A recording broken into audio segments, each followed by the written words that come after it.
Hello everyone, I am the Creep's Cabin. I know you use this video to fall asleep, so before that, like the video and subscribe to the channel. Also, where are you from? And what time are you watching? Now get comfortable and relax.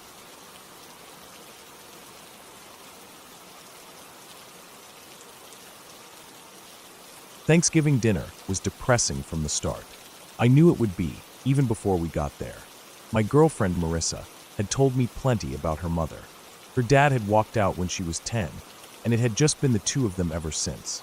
She described her mother as eccentric, sometimes outright strange, and she had a loneliness that clung to her like a bad smell. Her whole world revolved around Marissa, and when she went off to college, it left a gaping hole in her life. Now, every time we visited, I could feel the weight of that emptiness in the way she hovered around her daughter, in how desperate she was to make conversations stretch longer than it needed to, in the way she refused to let goodbyes be quick. Her house was small, a squat little one-story place on the outskirts of town, nestled between two similar, aging homes on a street that had seen better days. A chain-link fence lined the front yard, and the porch had a sagging look to it, like the wood had gotten tired of holding itself up. Inside, the air was thick with the smell of old candles, dust, and stale coffee. Dinner had been mostly store-bought. A rotisserie chicken instead of turkey, instant mashed potatoes, a small dish of lukewarm stuffing that I suspected came from a box. It was just the three of us at the table, eating mostly in silence. The small talk had died out quickly, leaving only the clinking of forks against plates. I could feel the tension pressing down on us like a heavy blanket. Then the doorbell rang. At first, none of us moved. It was so unexpected that it took a second to register. Marissa's mother, still chewing, swallowed quickly and got up. Through the small window beside the door, I caught a glimpse of movement, dark uniforms, a glint of a badge. The police. She hesitated, smoothing her sweater down, then opened the door. I stayed seated but listened closely as one of the officers explained they were checking in about a van that had been parked around the corner for several days. Some of the neighbors had complained. He asked if she had noticed it before. No, she said, her voice neutral. But when he mentioned that neighbors had seen the van in front of her house before, her answer was slower, more careful. I don't know anything about it. That seemed to be enough for them. They thanked her and left. She closed the door, turned back toward us, then her whole expression changed. Her face, which had been carefully blank, twisted into something closer to panic. Her eyes locked on me. "Oh my God," she whispered. "You have to check the basement." At first, I wasn't sure I had heard her right. She didn't explain. She just turned and started walking quickly toward the hallway, past the kitchen, to the basement door. I glanced at Marissa, who just frowned, then followed her mother. I got up and went after them. The basement door was an old wooden thing with peeling white paint and a brass handle. When she yanked it open, it revealed a steep, narrow staircase leading into darkness. A switch on the wall clicked, but the single bare bulb at the bottom only gave off a weak, yellowish glow. I hesitated at the top step. I didn't know what I was expecting, but the urgency in her voice had sent a shiver through me. I grabbed a flashlight from a small shelf near the door, then started down, stepping carefully. The air changed as I descended. It was colder with a damp, stale smell. The basement was unfinished, just concrete walls, a low ceiling crisscrossed with exposed pipes, and an old, rusted boiler in one corner. The place was cluttered. Stacks of old newspapers and magazines. Boxes labeled in shaky handwriting. A sagging wooden workbench against the far wall. And then in the middle of a small subsection, I saw it. A mattress. A thin, stained thing, lying directly on the concrete floor. A pile of old, dirty blankets sprawled across it. Next to it was an extension cord, stretched from a light bulb socket and snaking down to a tiny, ancient television. It looked like someone had been living down here. I turned slowly, the flashlight beam sweeping across the floor. There were food wrappers, half-empty bottles, and a pizza box with dried crust still inside. An old backpack leaned against the wall. A pair of scuffed shoes sat near the mattress. Behind me, I heard Marissa's mother suck in a sharp breath. "Oh my God," she whispered. "He's been living down here." Then she turned and bolted back up the stairs. I was still frozen, staring at the scene. It was undeniable. Someone had been staying here. But the question was, where were they now? I felt a prickling at the back of my neck. I took a few slow steps forward, scanning the basement. There weren't many places to hide, but there were enough. The workbench had a gap underneath. There was a small storage closet near the stairs. And then there was the boiler.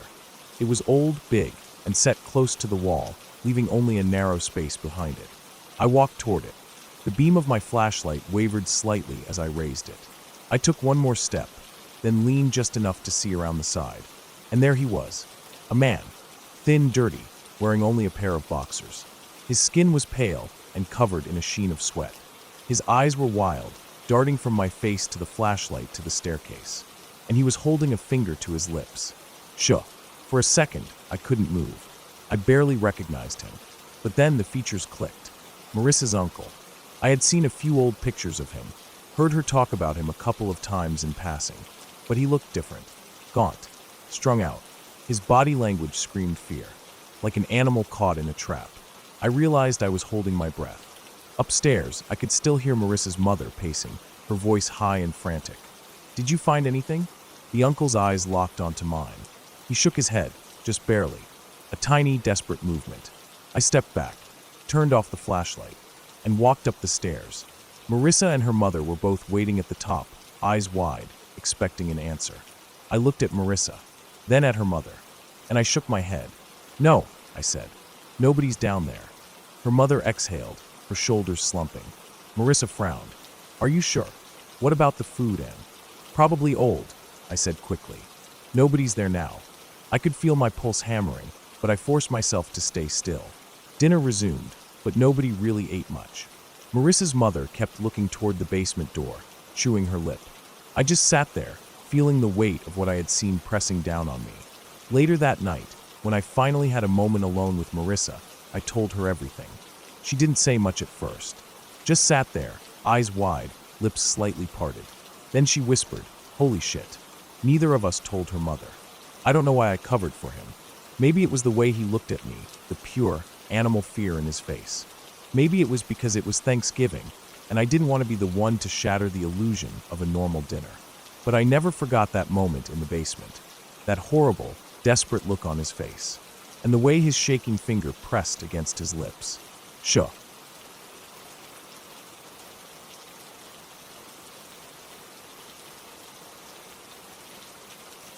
I don't remember much from when I was 2 years old. A few vague images, scattered moments, maybe a memory or two that could just be stories told to me so many times they feel like my own. But this was different. This was something that actually happened, something my mother never forgot. When she told me years later, I could see it in her face. The way her voice wavered, how her hands tensed as she spoke. She wasn't making it up.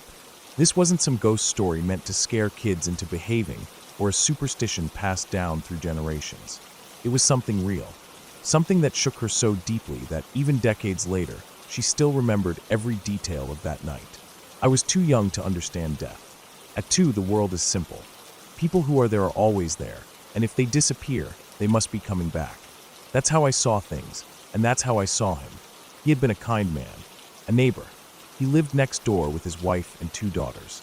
He had a stable job, something at the airport, though I never knew exactly what. He had a family that loved him, a home, a life that should have stretched out for years, seeing his daughters grow, guiding them into adulthood. But life doesn't always follow the plans we make for it. He died in a car accident.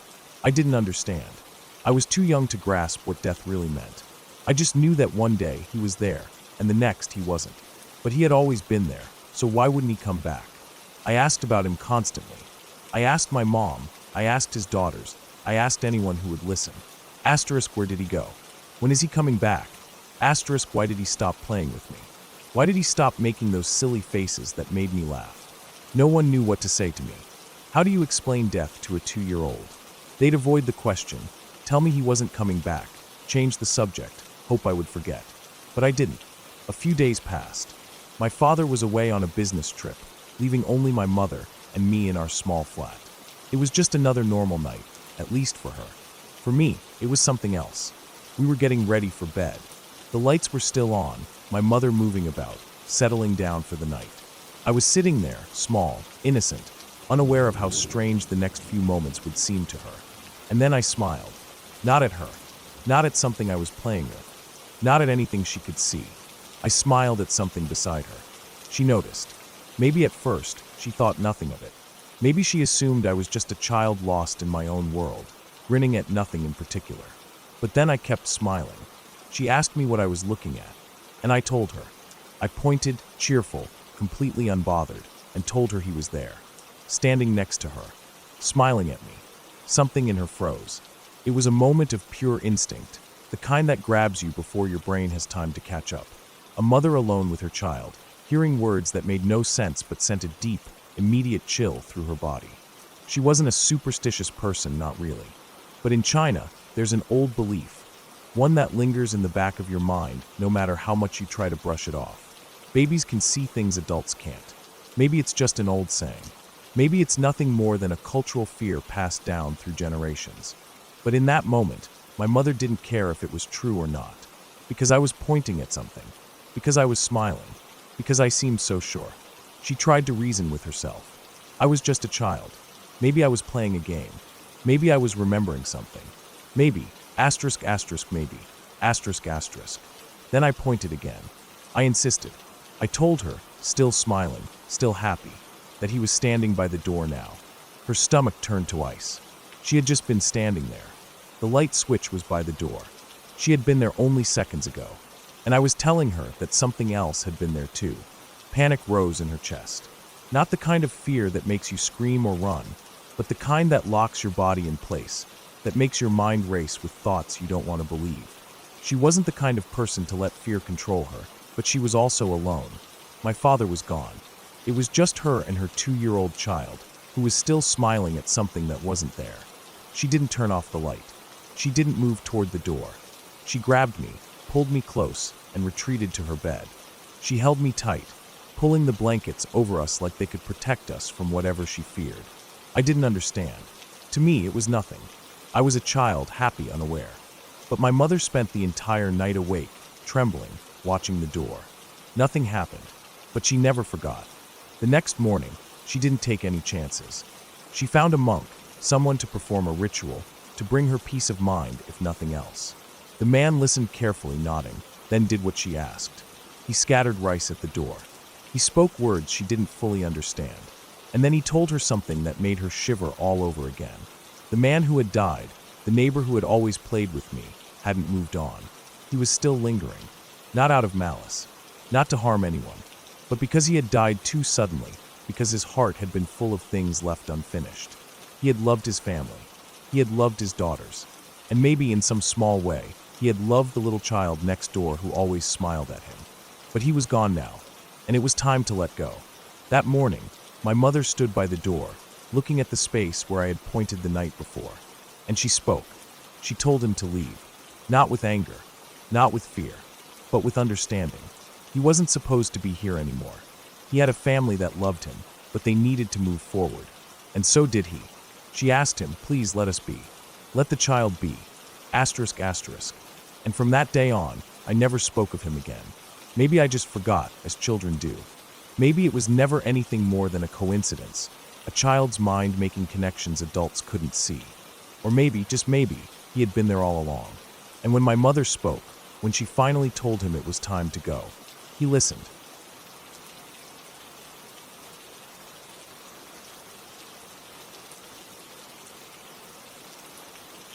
I had just turned 16 a week ago. My parents were out of town for the weekend, and I had the house to myself. It felt like freedom, like a small taste of the independence I'd been craving for years. I wasn't planning on doing anything crazy. No parties, no rule breaking. I just wanted to enjoy the time, feel like an adult for once. My younger sister, Maddie, and her best friend, Becca, were hanging around the house all day, complaining about being bored. They were both 13, and everything was either too lame or too childish for them. I finally gave in to their whining and suggested we go downtown for a while. Cleveland wasn't far, and I figured we could just drive around, grab some food, and people watch. It was early evening when we left. The sun was dipping lower in the sky, casting a warm orange glow over the city.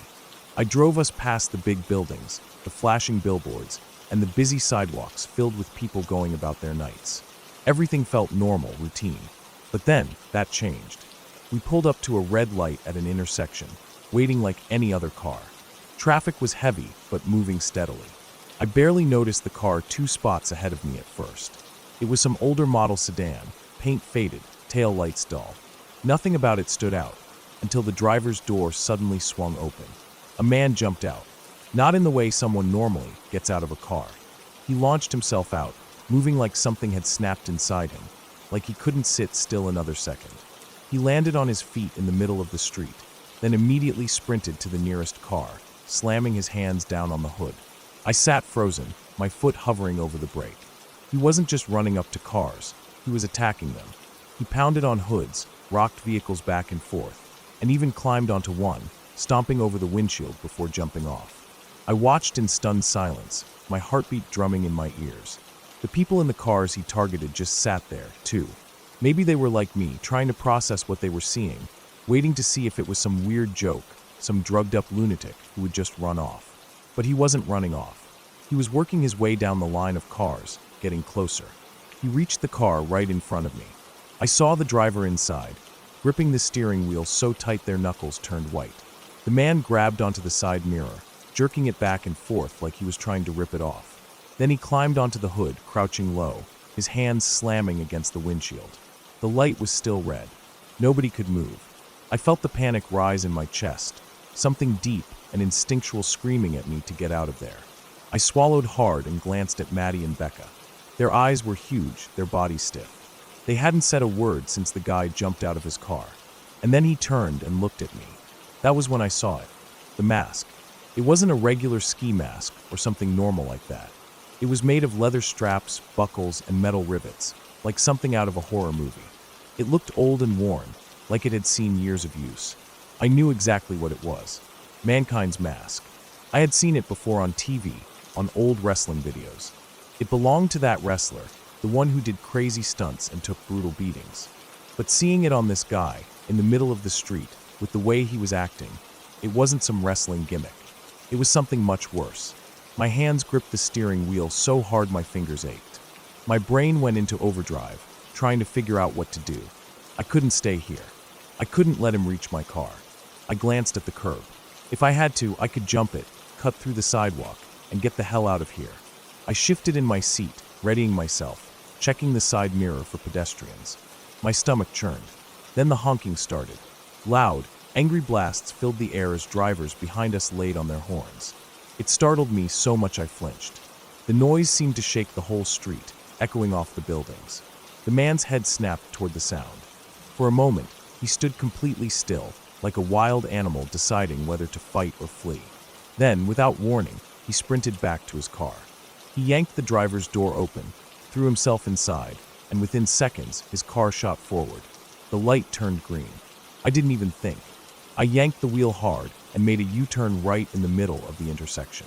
Tires squealed as I sped off, my breath coming in short gasps. My skin felt cold, clammy. I didn't care where I was going. I just needed to get away. For a few blocks, I kept checking my mirrors, half expecting to see his car chasing us. But there was nothing. Just regular traffic, people going about their night as if nothing had happened. By the time I pulled into our driveway, my whole body was shaking. I threw the car in park, cut the engine, and sat there for a long moment, gripping the wheel. My heartbeat was still hammering in my ears. My arms felt weak, like I had just lifted something way too heavy. Without a word, I got out, slammed the door shut, and went inside. I didn't turn on any lights. I didn't say anything to Maddie or Becca. I just went straight to my room, dropped onto the floor, and crawled underneath my bed. It was stupid, but I didn't care. I needed to be somewhere small, somewhere hidden. My body curled up tight, and I stayed there for what felt like hours, waiting for my heartbeat to slow down, waiting for the fear to leave my system. But it didn't, because the image of that man, standing in the street, looking at me through that mask, it was burned into my brain. I knew I'd see it again when I closed my eyes. Even now, years later, I still think about that night. I think about how close he got. I think about what might have happened if the light had stayed red just a little longer.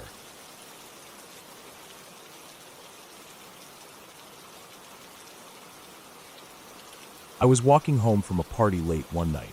The streets were empty, quiet in a way that made my footsteps sound too loud. The kind of quiet that makes you second-guess every little noise, wondering if someone else is out there, just out of sight.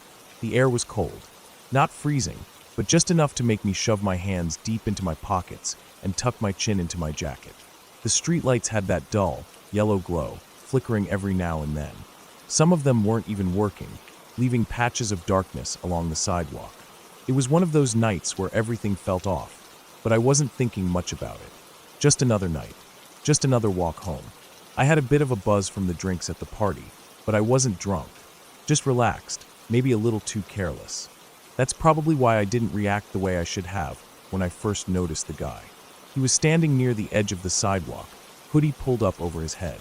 I wouldn't have paid him any attention, but he shifted slightly, like he was waiting for someone.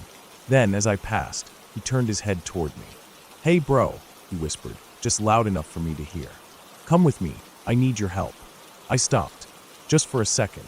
The way he said it, low, almost urgent, made me pause.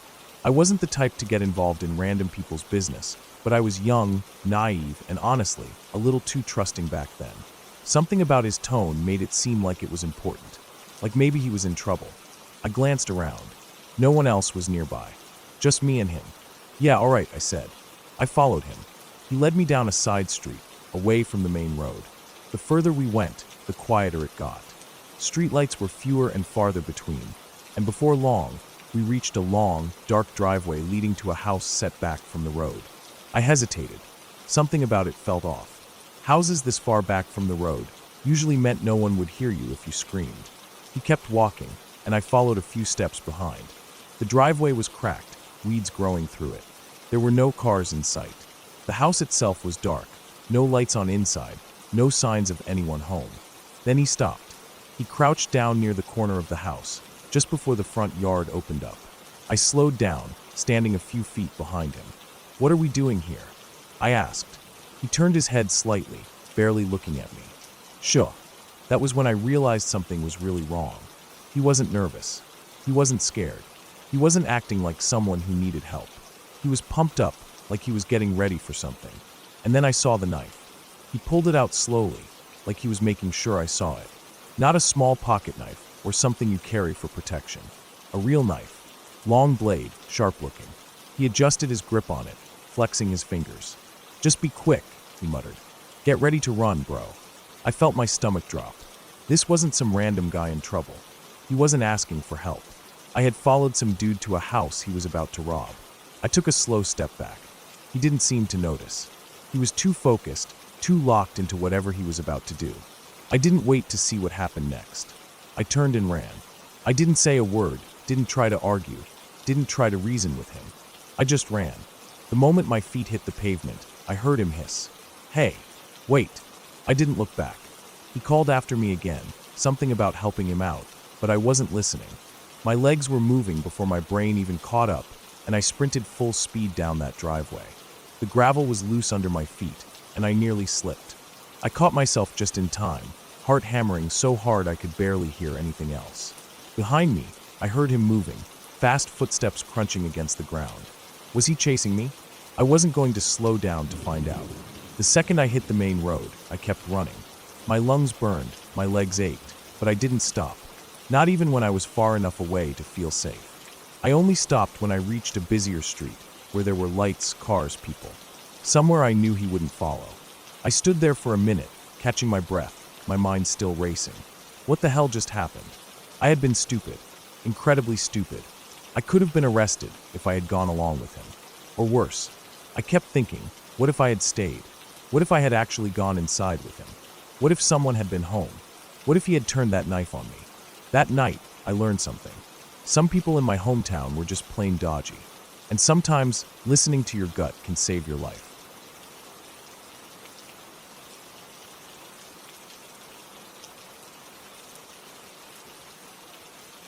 It was the kind of cold that settled into your bones, the kind that made every breath feel sharp, every movement slow.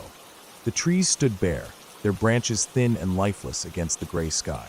Dead leaves blanketed the ground, dry and brittle, crunching underfoot with every step. My father led the way, rifle slung over his shoulder, eyes scanning the woods like he always did. He never trusted places like this, especially not with my mother and us kids out here with him. We had driven deep into the woods that morning, far from the main roads, far from any houses. The dirt road that led us here was narrow and uneven, covered in patches of mud where the recent rains had pooled. My father liked this spot. It was quiet, out of the way, the perfect place to teach his kids how to shoot. He had grown up learning how to handle a gun, and he made sure we did too. I was the oldest, 14 at the time. My 3 sisters and little brother trailed behind, bundled up in jackets that were too thin for the cold. My mother walked with us, her arms crossed tight against her chest, watching the trees as we went. She never liked these woods either. The place we stopped at was just a clearing, really. A small open space surrounded by trees, the ground covered in dry, curled-up leaves. My father set up some empty cans on a fallen log, stepped back, and loaded the rifle. He showed us how to hold it, how to aim, how to brace for the kick. One by one, he let us try, correcting our stance, adjusting our grip. The shots echoed through the trees, sharp and loud in the empty woods. Then we heard it, a car engine. It was distant at first, a low hum rolling through the trees, but it got louder, closer, until it was right there with us.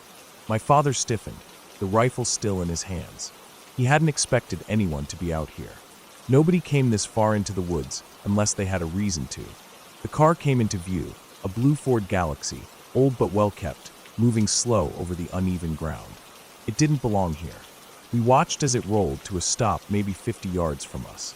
The engine cut off, and for a moment, there was nothing. No movement, no sound, just the car sitting there, still as death. Then the door opened. A man stepped out. He was tall, broad-shouldered, wearing dark clothes that blended in with the dull colors of the trees. His movements were slow, careful, like he was taking his time. He walked around to the other side of the car, opened the passenger door, and leaned in. When he straightened up again, he was dragging something with him. A woman. She didn't fight, didn't scream. Just let him pull her from the car, like she had no will of her own.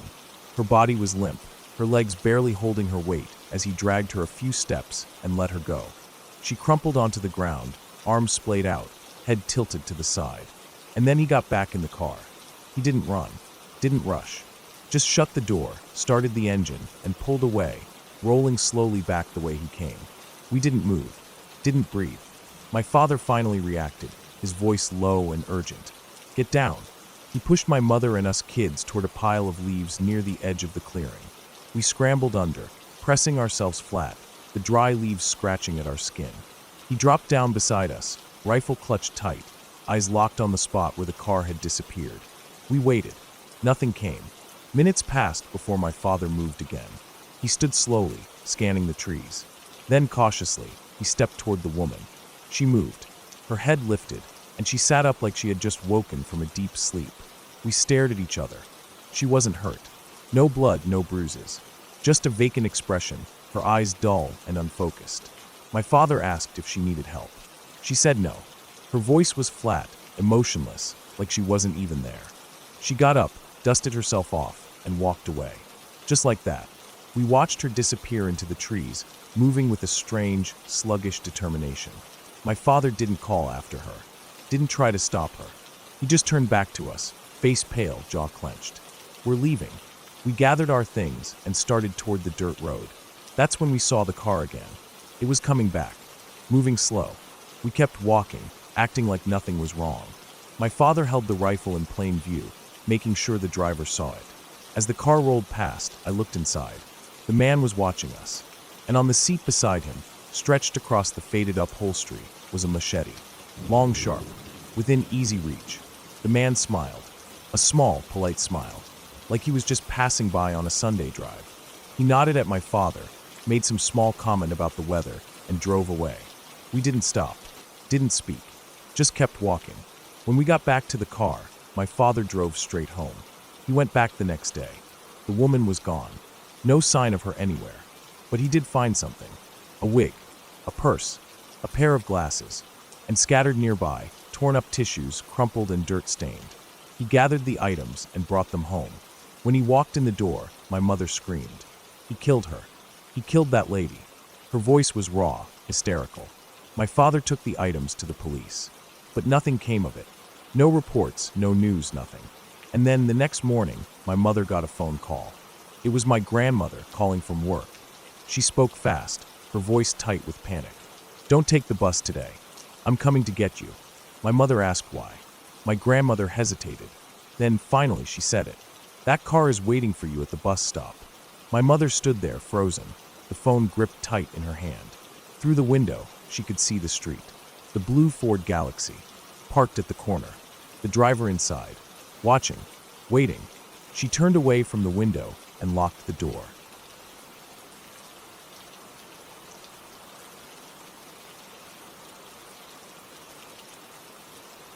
I don't know how to explain what happened that night in a way that will make sense to anyone who hasn't felt something like it themselves. It's one of those experiences where, no matter how carefully I choose my words, the moment I say, "It was a dream," people stop listening. They nod, they humor me, but deep down, they've already dismissed it. A nightmare. A product of stress, of an overactive imagination. Just my mind playing tricks on me. I understand why they think that. Hell, maybe I would have thought the same thing if it hadn't been me lying there, unable to move, my chest still tight with the weight of something I couldn't explain. If it hadn't been me trying to breathe, trying to convince myself that I was safe when every part of my body still told me I wasn't. I don't expect to change anyone's mind. I just need to write this down. It was a bad time in my life. I had been in a deep depressive episode for what felt like forever. The kind of depression that doesn't feel like sadness, just nothingness. Just a weight in your chest every day when you wake up. A pit that gets a little deeper each time you move through another 24 hours, feeling like a person who only exists out of habit. It wasn't the first time I'd felt like that, but this time was worse than usual. I was tired, really tired. The kind of tired that doesn't go away no matter how much you sleep. That night, I was staying in my girlfriend's dorm. Her school was a couple of hours away from mine, and I visited whenever I could. Her bed was a bunk, which meant that getting in and out of it required more effort than I wanted to put in most of the time. I was lying there, staring at the ceiling in the dark, listening to her breathe. I don't know if I was actually trying to sleep or if I was just existing, but at some point, exhaustion won. I don't remember falling asleep. I only remember getting up. I had to go to the bathroom. I rolled over, swung my legs over the edge of the bunk, and dropped down. The floor was cold against my bare feet, which was annoying, but I didn't think much of it. I walked to the door, rubbed my eyes, and reached for the handle. And then, for no reason, I stopped. I don't know why. I was just about to open the door, but something made me hesitate. There was no noise, no reason for me to stop. But instead of turning the handle, I just stood there. I stood there, staring at the door, my fingers inches from the metal, feeling, what? Off. Confused? A weird thought entered my mind. Out of nowhere. I wonder if there's a ghost nearby. I don't know why I thought that. I wasn't scared. I wasn't thinking about ghosts or horror movies or anything remotely supernatural. It just popped into my head. Random. Senseless. Like a whisper from the back of my own mind. And then, I was lifted off the ground. No hands. No pressure against my skin. Just a sudden force, grabbing me by the chest, yanking me upward. My back arched hard, too hard, like I was being bent backward by something I couldn't see. My feet dangled above the floor. I couldn't move, couldn't breathe. And then I saw it. Not with my eyes, but inside. Shapes burned into my vision, as if someone had carved them into my eyelids. Crosses. So many crosses, glowing with a searing brightness, branded into the darkness behind my eyes. They pulsed, burning, burning, burning. And then came the laughter. Deep, mocking. A voice so low it shook through my bones, rattled inside my skull. It started as a chuckle, then built into a full, booming, inhuman laugh that swallowed up the room, filled up the air, surrounded me. It didn't sound real. It sounded like something straight out of a horror movie. Over the top. Cartoonish, almost. A perfect mwahaha, stretched into something long and terrible, echoing through me like it had always been there, waiting to be heard. It was ridiculous. It was terrifying. And then, as fast as it started, everything ripped away. The world around me didn't snap into place like waking up from a dream. It peeled back, like a curtain of fog being pulled from my vision. The shapes of the dorm room settled around me. My head was on the pillow. My girlfriend was next to me, breathing softly. I was awake, but I wasn't back yet. I still couldn't move. My whole body was frozen in place, my eyes open, my chest still tight, my limbs unresponsive. My breathing was shallow. The room still didn't feel real. I could see it, but it was like looking at a picture of it, like there was a thin barrier between me and reality that I couldn't break through. I don't know how long I stayed like that. Maybe 5 seconds, maybe 10, and then I felt something shift. The weight lifted from my chest. My fingers twitched, my throat unlocked, and I burst into tears. I didn't want to cry. I didn't even feel like crying. But the moment my body was my own again, the moment I was back, something inside me broke, and I gasped, and I choked, and the tears came before I could stop them. I pressed the heels of my hands into my eyes, trying to stop the shaking, trying to steady my breathing. I could still hear the echo of that laughter in my head, still feel the crosses burning behind my eyelids. The feeling of being lifted still clung to my skin. I sat up slowly. The dorm was silent. The air was still. My girlfriend hadn't woken up. The world had moved on, unaware of what had just happened. It was just me alone in the dark, trying to pull myself back into a body that no longer felt like it belonged to me. I've had nightmares before. I've had sleep paralysis before. This was different. I didn't believe in ghosts. I didn't believe in demons or spirits, or any of the things people use to explain experiences like this. But that didn't make it less real.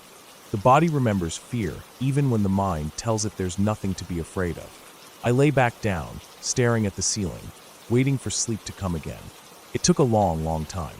In the morning, I didn't say anything about it. What would I even say? That I had a nightmare? That I woke up scared? That I felt like something had reached inside my head, twisted my own thoughts, made itself known for no reason at all. Nobody would have believed me, so I didn't tell anyone. And even now, I wonder, if I had just opened that door and stepped into the hallway, would anything have happened at all?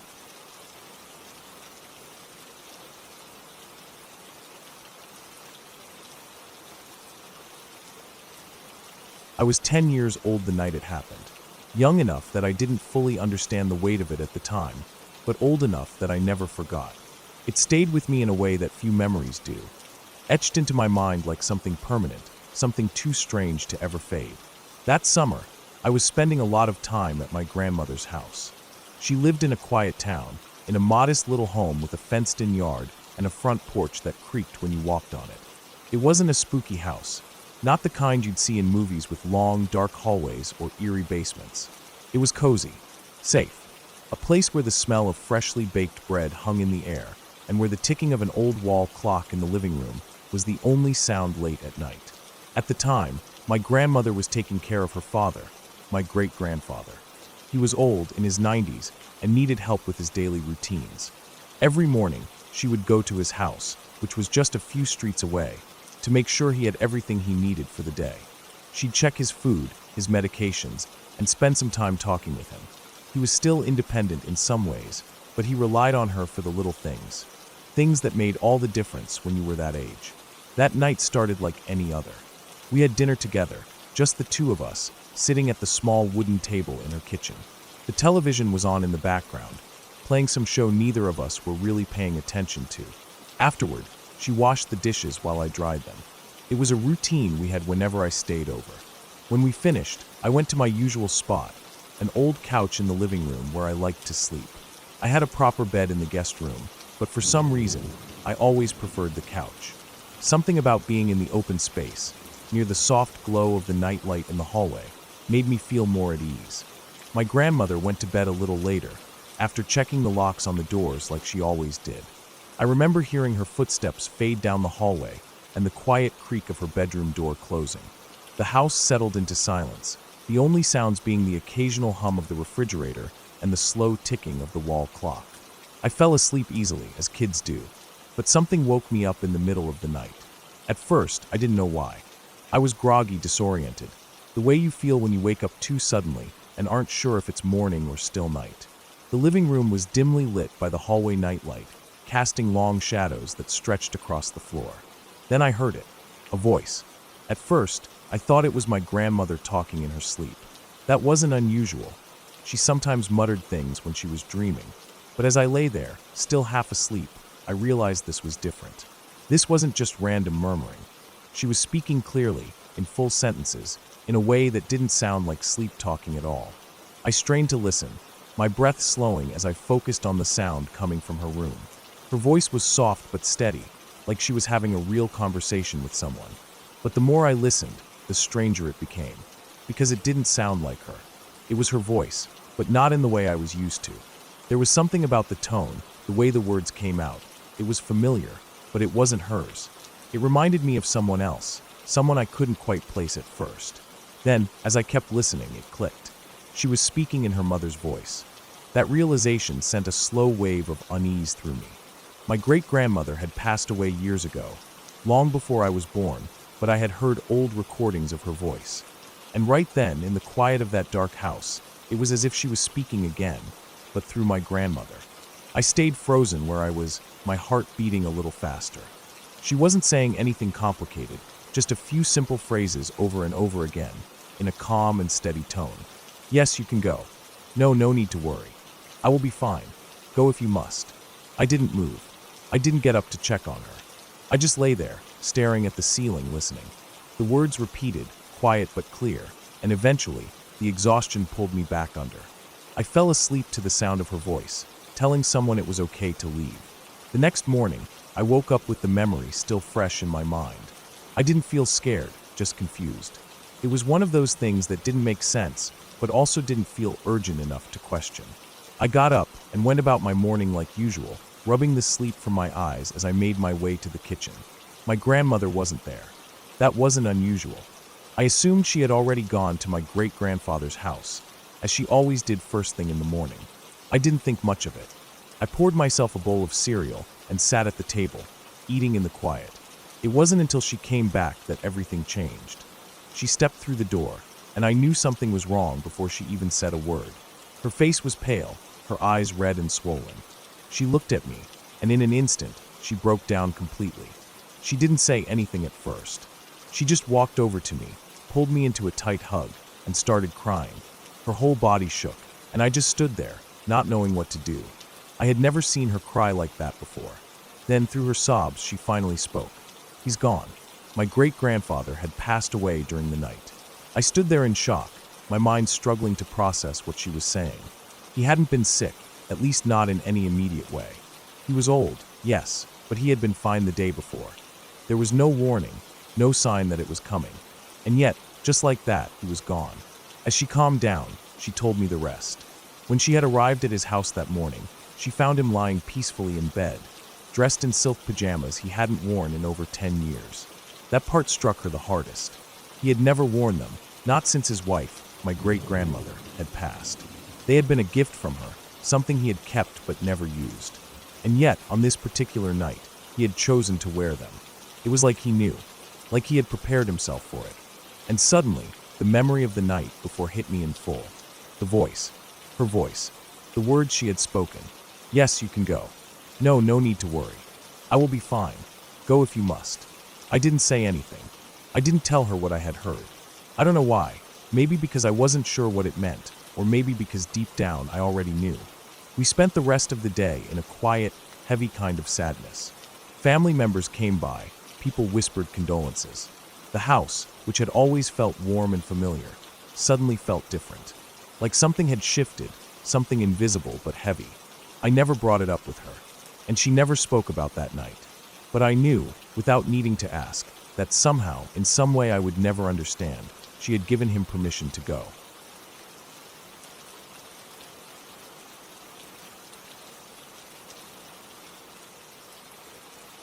I have always suffered from sleep paralysis.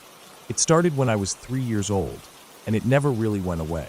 Every night, for as long as I can remember, I would wake up in the dead of night, my body frozen in place, my mind fully aware but trapped in a state of absolute helplessness. Shadows would move in the corners of my vision, figures would scuttle around the room, and a suffocating weight would press down on my chest as if something unseen was watching me, pressing its presence into my body. By the time I was a teenager, I had learned to cope with it. I developed ways to avoid it, ways to fight against the worst effects. Over time, I started to notice a pattern. In my dreams, right before things took a turn for the worse, right before the moment my mind would be dragged into another horrifying experience, my spine would tingle. It was an unmistakable sensation, like an electric charge crawling up my back, warning me of what was coming. That was my cue to force myself awake, to break free before I was trapped. It became my safety net. By the time I turned 17, the night terrors had started to fade. I had just earned my second-degree black belt. School was going well, and for the first time in years, I felt free. Like the dark cloud that had followed me my whole life was finally lifting. Then came the night that changed everything. It started with a dream. Not an unusual one, not at first. I was standing in a long, dimly lit hallway with a group of people. I don't remember who they were, only that we were all waiting for something, though I had no idea what.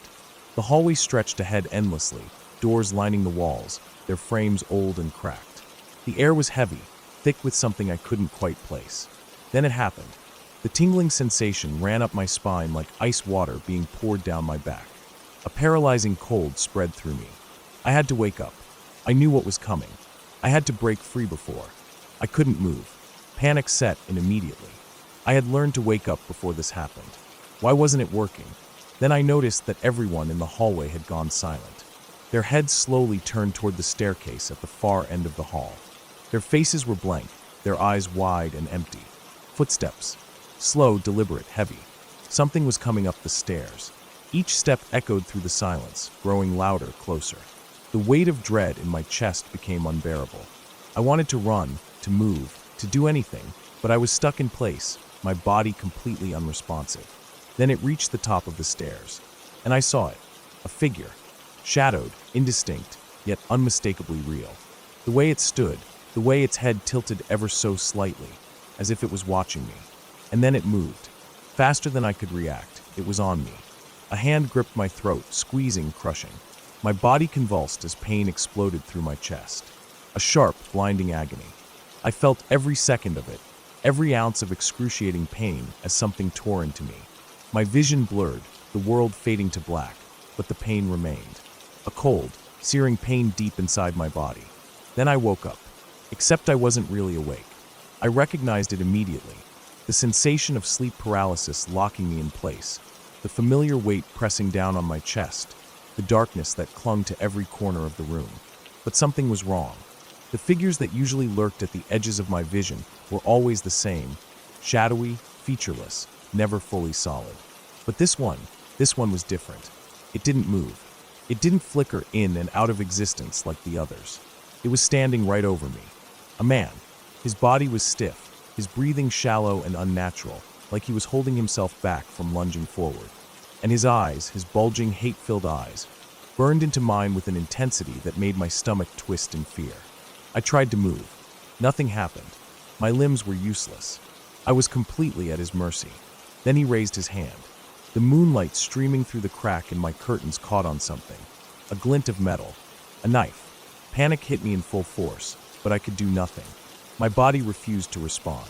My breaths came in shallow gasps, my heart hammering so hard it felt like it would burst. He didn't hesitate. His arm came down.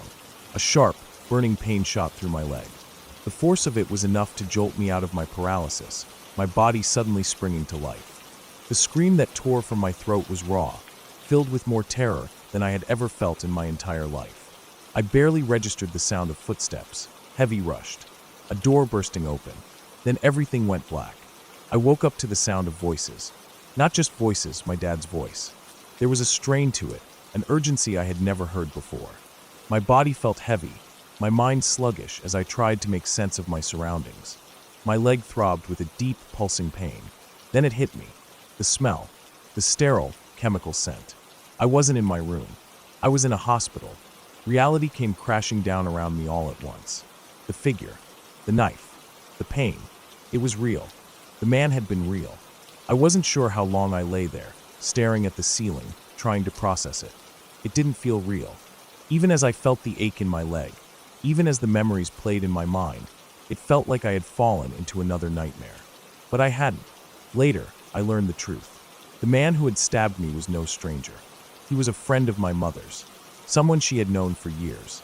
He had a history of mental illness, a past filled with disturbing incidents that no one had ever thought would escalate to this. He had attacked another child before fleeing. That night, my dad had woken up to the sound of my scream. He had rushed into my room and found the man standing over me, knife in hand. Without hesitation, my dad had fought him off, beating him to the ground before calling the police. They caught him later that night. I still have the scar, a deep, jagged reminder of that night. A reminder that not everything I saw during sleep paralysis was a hallucination. I moved on with my life. I went to university, got a part-time job, met my girlfriend. I built a normal life. But the darkness never fully left me. The night terrors didn't stop. If anything, they became worse. Because now, every time I wake up frozen in my bed, unable to move, I can't help but wonder, is it just another hallucination? Or is someone really standing over me?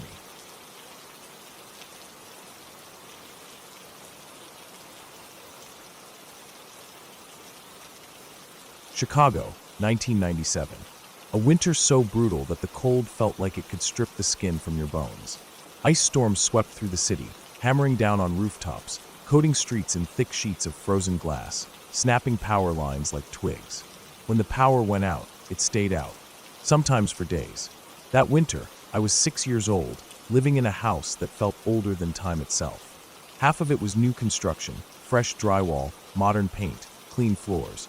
But the other half, that part of the house had been lived in. And whatever had lived in it before us had left something behind. I was too young to know the details back then. My parents weren't exactly the type to sit their kid down and tell them the house they'd just moved into used to belong to a man who had gone completely, irreversibly insane. A man who had let the house rot around him, who had been found unfit to live among others, who had been taken away and locked up in Skokie, where the worst of the worst went. I didn't know any of that yet, but I felt it. The first night the power went out, we adapted like any other family would. My parents built a fire downstairs, their voices bouncing off the dark walls as they tried to make the best of the situation. I could hear them as I walked down the long upstairs hallway toward their bathroom, where I planned to take a quick shower before bed. It was a T-shaped hallway, narrow, with my room and theirs at the top ends. I hated that hallway at night. It wasn't just the dark, it was something else. A feeling, something deep in my gut that told me I wasn't alone up there. But I was 6, and 6-year-olds don't have the words for that kind of dread. So I told myself I was imagining things and rushed to take my shower. I don't remember the shower itself. I remember stepping out, dripping water onto the tile, suddenly aware of just how quiet it was. I threw on a towel and hurried back to my room to grab my pajamas. That's when I heard it. A giggle. I froze, my hand still halfway to my dresser. The sound came from behind me, from my closet. I didn't turn around right away. Something inside me, the part of my brain that still believed in monsters, told me I didn't want to. But I had to. Slowly, I turned my head, my eyes locking onto the closet door. Nothing. I exhaled. Maybe I'd imagined it. Then I heard it again. Not from the closet this time. From the door. The giggle slid out from behind it like an oil slick, thick and wet, curling its way into my ears. And then, just as my body finally caught up with my brain and I started to move, something slid out from behind the door. A shape. A kid. My age, maybe. Same height. But not right. It was black, darker than the shadows, darker than anything I had ever seen before. It wasn't wearing clothes, but it wasn't naked either. It just was a shape pulled from nothingness, standing there like it had been waiting for me. I should have screamed. I should have run. But I just stood there, paralyzed, my mind trying to make sense of what I was seeing. It giggled again, the sound coming from nowhere and everywhere at once. And then it started to walk. Toward me. I stepped back, my heel hitting the edge of my bed. I opened my mouth, the words tumbling out before I even knew I was saying them. You need to leave. It didn't. It took another step, then another, until it was right in front of me, close enough to touch. I could feel the cold rolling off it, like standing in front of an open freezer door. Panic took over. I kicked, hard, and my foot went straight through it. No impact, no resistance, like kicking at smoke. That's when I screamed. I didn't think. I moved, bolting past it, shoving through the door and down the hallway.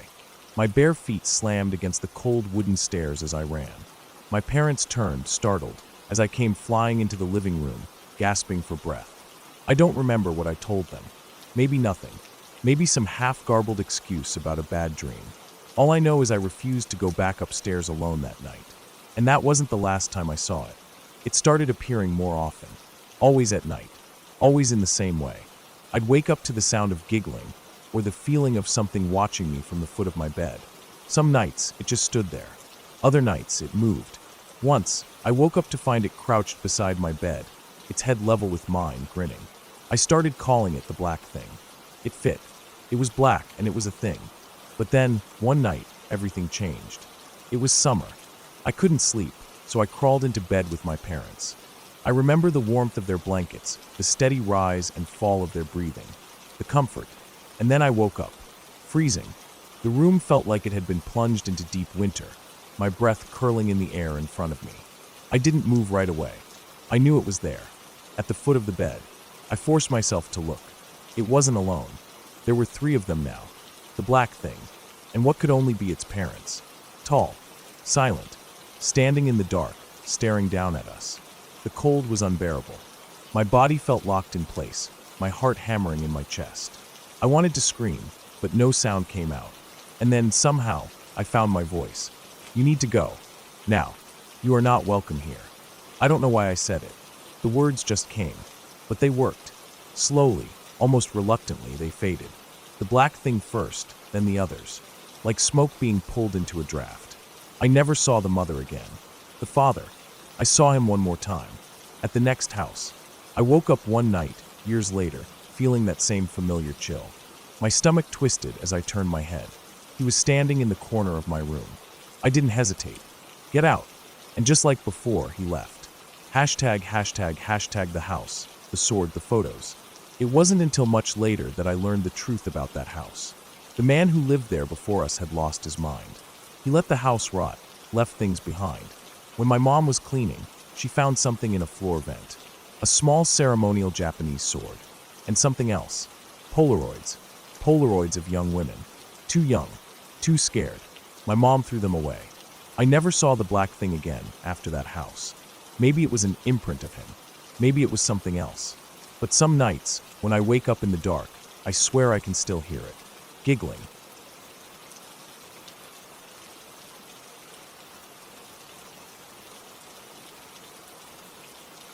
I don't know if I ever really believed Mary was safe. Even as kids, something about her life felt fragile, like she was always a second away from slipping through the cracks. I was too young to fully understand what the witness protection program meant, but I knew that it wasn't normal. I knew that her last name had changed. I knew she didn't talk about her family much, and I knew that whenever anyone asked where she was from, she hesitated just a little too long before answering. We were both about 15 that summer. It was the kind of Texas summer that made the air feel thick and hard to breathe, where everything smelled like dry grass, hot pavement, and the sour scent of cows from the fields that stretched for miles outside town. It was the kind of heat that made you feel slow, like it took effort just to exist in it. Mary lived in a trailer out past the main road, tucked away on a piece of land that looked like it had been carved out of the middle of nowhere. It was just her and her mom. No dad, no brothers or sisters, no family that ever came to visit. They kept to themselves, and I think that was intentional. The night it happened, we had gone to see a horror movie in town. Some slasher flick. The kind where the girl is home alone and hears a noise outside, then makes the mistake of going to check. We had laughed at it on the way home, rolling our eyes at how dumb the characters were. It was late when we pulled up to the trailer. The drive back had been long and dark, the headlights cutting through nothing but the empty road ahead. Mary's place sat far back from the main dirt road, and there weren't any streetlights out that way. You had to navigate by memory, using landmarks like the old wooden fence and the burned-down barn a few miles back. The night air was thick and still when we stepped out of the car, the kind of quiet that made you notice every little sound. Cicadas droned somewhere in the brush, and the distant low of a cow carried across the field.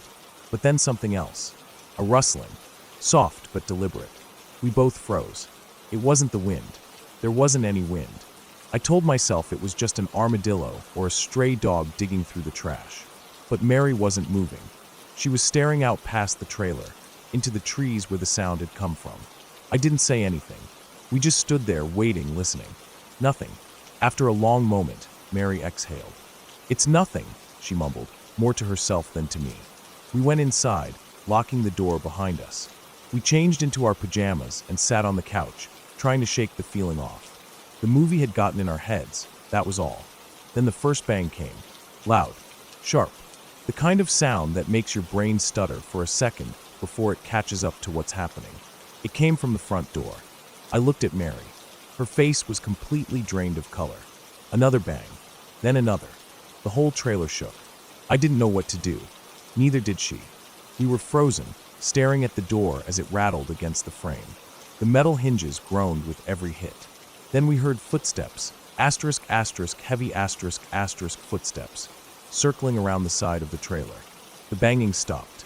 Now it was just the sound of something moving outside. Mary grabbed my wrist and yanked me toward the bathroom. We locked the door, backed into the corner, and crouched down low. My heart was pounding so hard I thought I might pass out. Then Mary started shaking. She was whispering under her breath, over and over, her voice cracked and uneven. At first, I thought she was talking to me, but then I realized she was praying. I had never seen her like that before.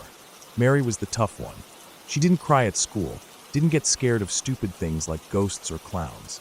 But now she was trembling so hard her teeth were chattering. I wanted to tell her it was going to be okay, but I couldn't, because I didn't believe it. Then the trailer shook again. The sound of metal groaning, the frame rattling like it was about to come apart. The floor beneath us shuddered. And then nothing. Silence. We sat there for what felt like forever, too scared to move. At some point, I realized I had wet myself. So had Mary. But neither of us said anything. We just waited. And then, finally, we heard something else. Laughter, high-pitched, mocking. I knew that laugh. Mary did too. We didn't move until we heard a car door slam and tires kicking up gravel. When we finally crawled out of the bathroom and looked outside, there was no one there. Just empty darkness and the sound of crickets. It was the girl from school. One of the mean girls who always had something nasty to say to Mary. The one who liked to whisper behind her back, asking if her real name was even Mary. If she had killed someone. If her family was running from the cops. It had been a joke to her. A stupid, cruel joke. But Mary wasn't the same after that. She got quieter. She started flinching at noises she used to ignore. She didn't like being alone in her trailer anymore, and sometimes, when I spent the night, I would wake up to find her sitting up in bed, staring at the door like she was waiting for something. Then, a few months later, she was gone. No warning. No goodbye. Her trailer was empty. Her mom was gone too. I asked around, but no one knew anything. Or if they did, they weren't saying. The school office had no forwarding address. The landlord just shrugged and said the rent stopped getting paid. And that was it. I never saw Mary again. At first, I told myself she had just moved. Maybe witness protection had decided they weren't safe there anymore. Maybe they had picked up and left in the middle of the night, just like last time. But something about it didn't feel right. Maybe she got involved with the wrong people. Maybe she ran away. Maybe she fell into something she couldn't get out of. Or maybe the people she had been hiding from finally found her. I don't know. I just know that whatever happened to Mary, I don't think she ever felt safe. And I don't think she ever really was.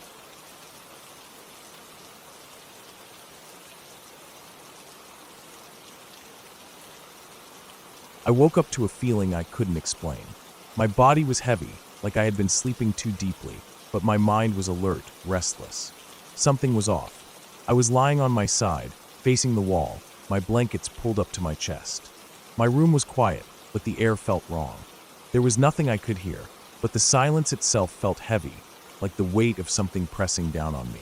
For a few seconds, I stayed still, not wanting to move, not even wanting to turn over. I didn't know why. Maybe it was just grogginess.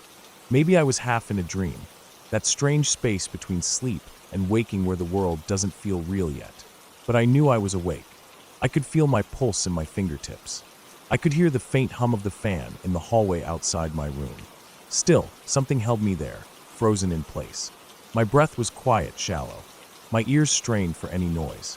Then, after what felt like forever, I forced myself to move. I turned over, and I saw him. A man stood by my bedroom door, not facing me, just standing there, his back to me, completely still. It wasn't a trick of the shadows. He was solid, real, and I could see every detail of him, even in the dark.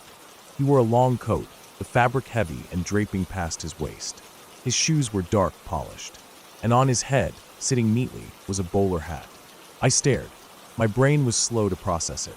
The first thought I had was that my eyes were playing tricks on me, that I was still half asleep and seeing things. But the longer I stared, the more I knew that wasn't true. He was really there, and he wasn't moving. My heart pounded in my chest, but my body refused to react. It was like I wasn't in control, like I was watching this unfold from behind a pane of glass. The fear should have made me sit up, made me throw my blanket off and yell, or grab my phone or do something. Anything, but I just lay there, staring at him, unable to move. Then, as quickly as the panic had started to rise, it just disappeared. Sleep. The thought was sudden, overpowering. My body became so heavy I couldn't fight it. My eyelids dropped, no matter how much I tried to keep them open. A wave of exhaustion crashed over me, so hard it didn't feel natural. 1 second, I was staring at the figure, and the next I was gone. Out. I woke up to my name. Soft at first, then louder. I groaned, shifting under the blankets, still groggy. My head felt stuffed with cotton, my thoughts slow. Name. A whisper. Too close. I opened my eyes. My brother was standing right next to me. His face was inches from mine, his breath warm against my skin. For half a second, I didn't understand what was happening. He wasn't supposed to be there. I was still disoriented, still caught in the fog of whatever had pulled me under earlier. But then my brain caught up to my body, and I reacted. I shoved him. Hard. My hands hit his chest, and he stumbled back, but he didn't fall. The second my hands left him, I lunged for my bedside lamp and flicked it on. The room flooded with yellow light, and my brother blinked against it, looking dazed, unfocused. He was still standing there, just out of reach now, his arms limp at his sides. His eyes were open, but they weren't seeing me. He wasn't awake. I had seen him like this before. He sleepwalked. He had intense night terrors. I had woken up to him screaming in the middle of the night more than once, his body shaking, his voice raw. But this was different. He wasn't screaming. He was just standing there, looking at me. His lips parted, and his voice came out soft, distant. It wasn't me. I didn't understand. What? His eyes sharpened for a second, just enough to focus on me. His mouth opened, closed, then opened again. It wasn't me. It was the man. A cold chill ran down my spine. I didn't speak. I didn't move. I just stared at him, my fingers gripping the blanket so tightly that my knuckles ached. Then, as suddenly as he had come, my brother turned and walked out of my room. I heard his footsteps fade down the hall, and I locked my door. The next morning, I barely touched my breakfast. I felt exhausted, like I hadn't slept at all. My body was drained, my head a mess of thoughts that wouldn't settle. The night before played over and over in my mind, but none of it made sense. The figure, the exhaustion that had swallowed me whole. My brother standing over me. I wanted to forget it, but then my brother spoke. I had the craziest dream last night. My stomach twisted. I kept my eyes on my plate, forcing myself to take a slow bite of toast. He kept talking, not noticing my reaction. "There was this man in your room," he said. An old-looking hat, long coat. He laughed, shaking his head. It was weird. I didn't laugh. I didn't say anything. I just sat there, gripping my fork, staring at the table, feeling my pulse in my throat. The day went on as usual.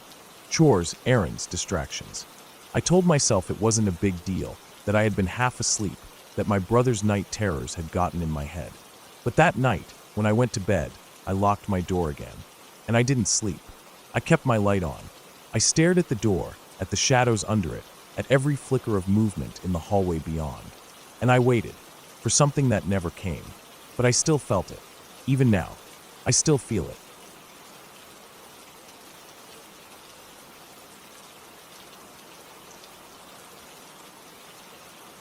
I don't believe in ghosts, demons, or any of that. Never have. Probably never will. But that doesn't mean I can explain everything that's happened to me. This isn't a story about something being in my house. There were no creaking footsteps in the hall, no shadows moving where they shouldn't, no half-open doors that were closed the night before. None of that. It was just me, sleeping in my own bed, same as any other night. But somehow, I ended up somewhere else. I was 8, maybe 9 years old. I don't remember the exact night, but I do remember the feeling, the absolute confusion, the way my heart pounded when I realized something was wrong, the way my mind tried to piece together what had happened, even as my body still felt half asleep. I had been dreaming. The details are fuzzy now, but I think it had something to do with the Wile E. Coyote cartoon. One of those where he chases the Roadrunner off a cliff and hangs in the air for a split second before realizing he's screwed. I remember falling, free falling, the way you do in dreams sometimes. Except instead of waking up right away like I normally did, I kept falling. I could feel the air moving past me, my stomach lifting like I had just gone over the peak of a roller coaster. It was so real, too real, like I had actually stepped off a ledge. Then I woke up. Except I didn't wake up in my bed. I hit the floor with a dull thud, not hard enough to hurt, but hard enough that I felt it in my ribs. My whole body stiffened in shock. I was disoriented, my brain scrambling to catch up with what just happened. I was lying on my back, staring at the ceiling. That wasn't right. My bed was against the wall, and I always slept facing it, curled up on my side. But now I was flat on my back, my arms stiff at my sides, my legs straight out in front of me like I had been carefully placed there. My head was pressed against the foot of the bed, perfectly perpendicular to it. I didn't feel like I had tumbled off the side or rolled out by accident. It was like I had just appeared there. I sat up quickly, looking around my dark bedroom. My heart was hammering now, the way it does when you wake up from a nightmare, except I wasn't scared of a dream. I was scared of how I got here. I turned toward my bed, expecting to see a mess of twisted sheets, maybe a blanket half hanging off the side. But my bed was perfectly made. The blanket was pulled tight, the pillow undisturbed. The sheets looked like I had never even been there. I just sat there for a minute, trying to make sense of it. Maybe I was still dreaming. I pinched my arm, hard. The sharp sting told me I was awake. I ran a hand through my hair, feeling my pulse hammering at my temples. I was awake, but I had no idea how I got here. I climbed back into bed, pulling the blanket up around my shoulders. The room felt colder now, like the air itself had shifted. I lay there, eyes wide open, trying to stay awake, but eventually exhaustion won. Nothing else happened that night. I woke up the next morning in the same place I had fallen asleep, but I couldn't shake the feeling that something was off. I didn't tell anyone. What would I even say? That I fell out of my bed in my sleep? That wasn't weird. But the way I landed, the fact that my bed looked untouched, it was like I had been plucked up and put somewhere else. I tried to forget about it. For years, I managed to convince myself I had just fallen in a weird way, that I was remembering it wrong, that I had been too tired to think straight. Then it happened again. I was older this time, maybe 12 or 13. It had been years since that first night, long enough that it had faded into a half-remembered childhood memory, the kind you chalk up to imagination or a bad dream. But this time, I didn't fall to the floor. I fell into my bed. I remember dreaming, but I don't remember what it was about. There was no cartoon cliff this time, no falling sensation in my sleep, just the sudden, jarring impact of my body hitting the mattress. I woke up instantly, my breath caught in my throat, my heart already pounding. I wasn't lying on my pillow. I was in the middle of my bed, but something was off. It felt wrong. I realized why a second later. I wasn't under the covers. My blanket and sheets were still perfectly made, untouched, like they had never been pulled back. And I had landed on top of them. I sat up, my hands shaking as I ran them over the smooth fabric. No wrinkles, no sign that I had ever been under them at all. I turned, looking toward my bedroom door. It was still shut, just like I always left it. The room was silent, nothing but the soft hum of the house at night. I climbed off the bed, standing in the dark, my legs unsteady. My breathing was too loud, too sharp in my own ears. I looked around the room, searching for anything, any sign that something was wrong. But everything was exactly as it should be, except for me. I sat on the edge of the bed, my hands pressed against the mattress, grounding myself. I could still feel the lingering weightlessness in my chest, the ghost of whatever had happened to me lingering just beneath my skin. Had I been in the air? No, that didn't make sense. I had probably just sat up in my sleep. That had to be it. But then why did I feel like I had fallen? Why were the covers still perfectly made? I stayed awake for a long time that night, my mind replaying everything, trying to find a logical answer. But there wasn't one. It's been years since the last time it happened. I still don't know what to make of it. I don't believe in the paranormal.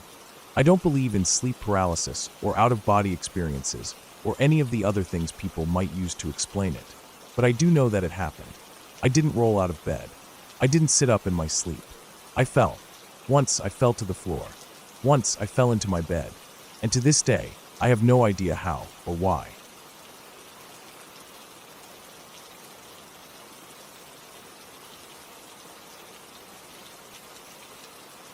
I don't wake up at night anymore. Not if I can help it. If I do, I force myself to stay in bed, no matter how thirsty I am or how badly I need to piss. I won't move, won't roll over, won't even open my eyes, because I know what might be waiting. It happened 2 years ago, when I was 16. I remember the night too well. It was late summer, still warm but not suffocating. I'd gone to bed sometime past midnight, probably scrolling on my phone until my eyes burned. I was used to sleeping with the door shut and the room completely dark. No nightlight, no hallway glow, nothing. It made sleep easier. At least it used to. At some point I woke up. Not because of a nightmare, not from any noise. Just that weird, abrupt way you sometimes wake up in the middle of the night for no reason. My mouth was dry, and my bladder was nagging me. I glanced at my phone. Stern 32 am Stern. I should have just gone back to sleep. But I didn't. I got up, rubbing my face, still half asleep. Everything felt normal. The floor was cool under my feet. The house was silent. I opened my door, stepped into the hallway, and padded to the bathroom. I remember standing there, blinking at my reflection in the mirror while I drank a glass of water, still groggy. The tap dripped once after I turned it off. Just one tiny, quiet drop. The kind of detail you don't think about at the time, but it sticks with you later. I took a piss, washed my hands, then headed back to my room. My door was still half open, just how I'd left it. I pushed it shut behind me, heard the faint click of the latch, climbed into bed, shifted onto my side, facing the window. That's when I heard it. A faint, scratching noise. Right behind me, right at my door. It was light at first, almost delicate, like the way a dog might paw at a door when it wants to be let in. But we didn't have any pets. I froze, holding my breath. The sound came again, slow and deliberate. I rolled over just enough to peek toward the door, but I couldn't see anything in the dark. My heart was already picking up speed. My first thought was a mouse, but the sound was too distinct, too steady. I tried to come up with something logical. Maybe the air conditioning shifting the door. Maybe the house settling. Maybe I'm imagining it. Asterisk. I bit down on my arm. Hard. Pain shot through me immediately, sharp and real. My teeth left indentations in my skin. This wasn't a dream. I rolled back toward the window, gripping the blanket tight. The scratching had stopped, but now my whole body was tense, waiting for something else. My heartbeat was loud in my ears. Then, my door swung open. Not a slow creak, not a hesitant push. It flew open, the handle smacking the wall with force. And at the same instant, something exhaled on my face. A long, slow breath, inches away. Warm, steady. I felt it against my skin. I stopped breathing. I clenched my eyes shut so tight it hurt. The room was completely still, except for that breathing, right in front of me. I wanted to turn, but I couldn't. My body wouldn't let me. Every nerve screamed at me to stay still. I felt like a rabbit caught in the open, a step away from something that could rip it apart. The breathing didn't stop. Seconds stretched into eternity. My chest ached from holding my breath. My arms were locked in place, gripping the blanket like a lifeline. Finally, I forced myself to move. Slowly, inch by inch, I turned onto my other side, away from the window. I didn't know what I expected. Maybe if I faced the other way, it would go away. It didn't. The breathing followed, still right in front of me. I almost screamed. My body locked up again, frozen in pure animal fear. It stayed like that for 5 minutes. 5 impossibly long minutes. I counted every second in my head, trying to convince myself this wasn't happening. I thought about rolling back, throwing a punch, kicking, doing something, but I couldn't. Then, just as suddenly as it started, the breathing stopped. I waited, and waited. I don't know how long. My ears strained for the slightest noise. My body was still trembling, still too scared to move. I thought about opening my eyes. But what if something was right there? I don't remember when I finally did it, but at some point, I forced them open. The door was open, just like before. But I didn't see anything. I turned to the window. There was a figure standing there. I couldn't tell what it was, just a dark outline against the glass. But as soon as my eyes locked onto it, it screamed. Not a normal scream, not a human scream. Something high-pitched, unnatural, piercing straight into my skull. I shut my eyes again and curled into a ball, my whole body locked in terror. I don't remember anything after that. Maybe I passed out. Maybe I forced myself to black it out. But when I woke up, the sun was shining through the window. I sat up so fast I felt dizzy. My heart was still racing. My sheets were damp with sweat. And then I saw it. Scratches. On my arm. Thin, jagged lines, smeared with dried blood. I stared at them for a long time, running my fingers over them, feeling the sting. They were real. I don't know what happened that night. I don't know what I saw, what I felt, what breathed on me. People have told me it was sleep paralysis. But I could move. I rolled over. I bit myself. I opened my eyes. This wasn't a dream. To this day, I refuse to get up between 2 and 3 a.m. I don't care how thirsty I am, how badly I have to piss. I will not move. And if I wake up and check my phone and see it's between those hours, I start to shake. My hands clench into fists.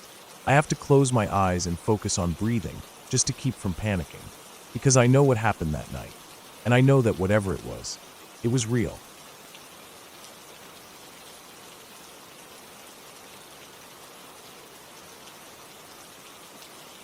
Ever since I was born, my godmother had always taken care of me. She wasn't just someone who watched over me. She had a presence about her, something calming, something I could never explain in words, but felt deep in my chest. She had curative powers. Not the kind you see in movies, nothing flashy or dramatic, just something real.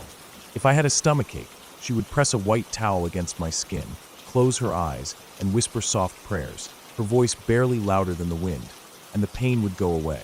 If I had a headache, she would gently rub my temples, humming under her breath, and I would feel lighter, as if something had been lifted from inside me. She was special. She lived right next to my parents' house, in a small place with an old wooden door that creaked whenever I visited. I would go to her house often, sometimes just to sit with her while she cooked, the smell of garlic and spices filling the air, or to watch as she smoked her cigarettes, staring out the window as if she were seeing something no one else could. The radio was always on in the background, usually playing the news, but the signal would fade in and out randomly, making the voices crackle and distort. It didn't bother her. She never reached to fix it, just listened as it was, as if she understood something in the static that I couldn't. But there were moments, little moments, that unsettled me.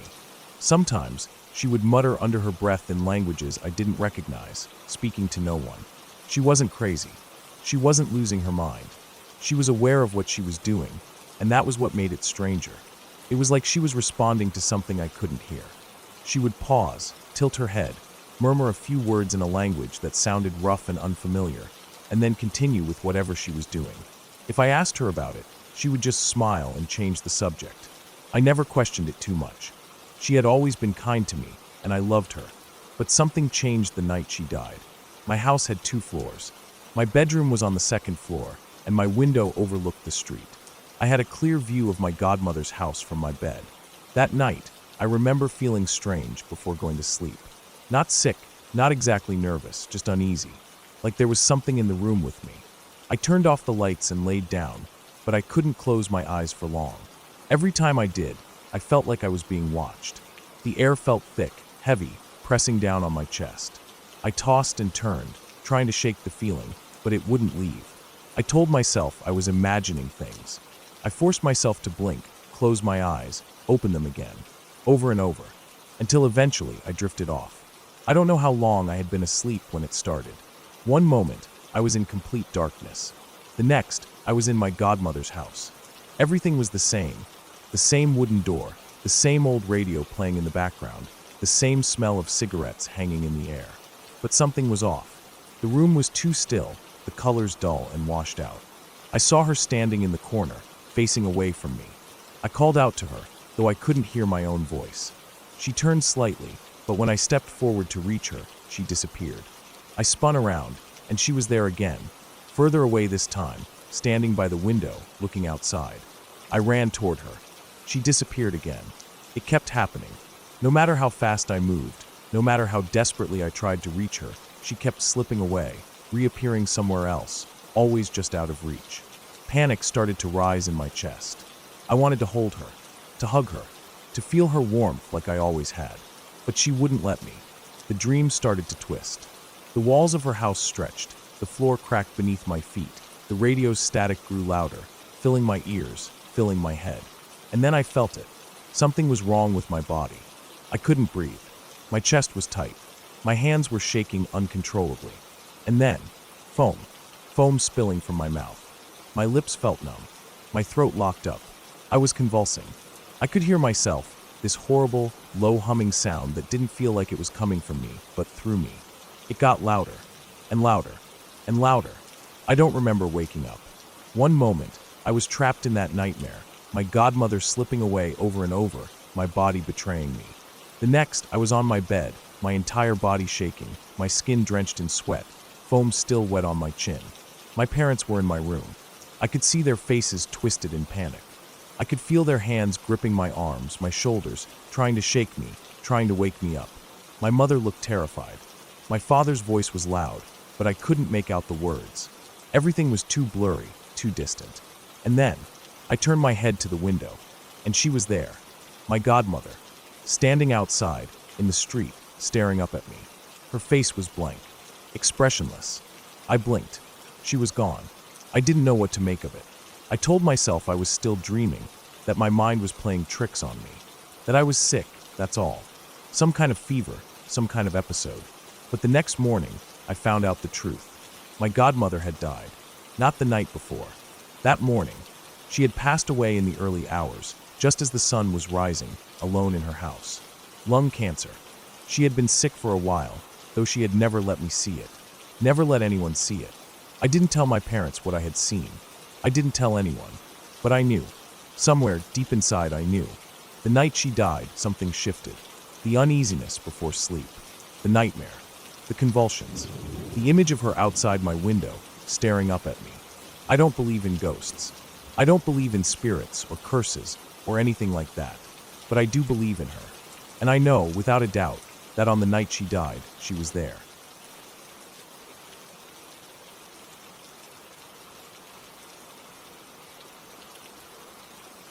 There are certain kinds of fear that stay with you. Not the jump scare kind. Not the kind that vanishes once you realize the movie's over, or that the sound outside was just the wind. I'm talking about the kind of fear that lingers. The kind that settles in your gut and makes you question things that never used to seem strange before. The kind of fear that makes you feel like something has shifted in your life, some invisible thread connecting you to something you don't understand.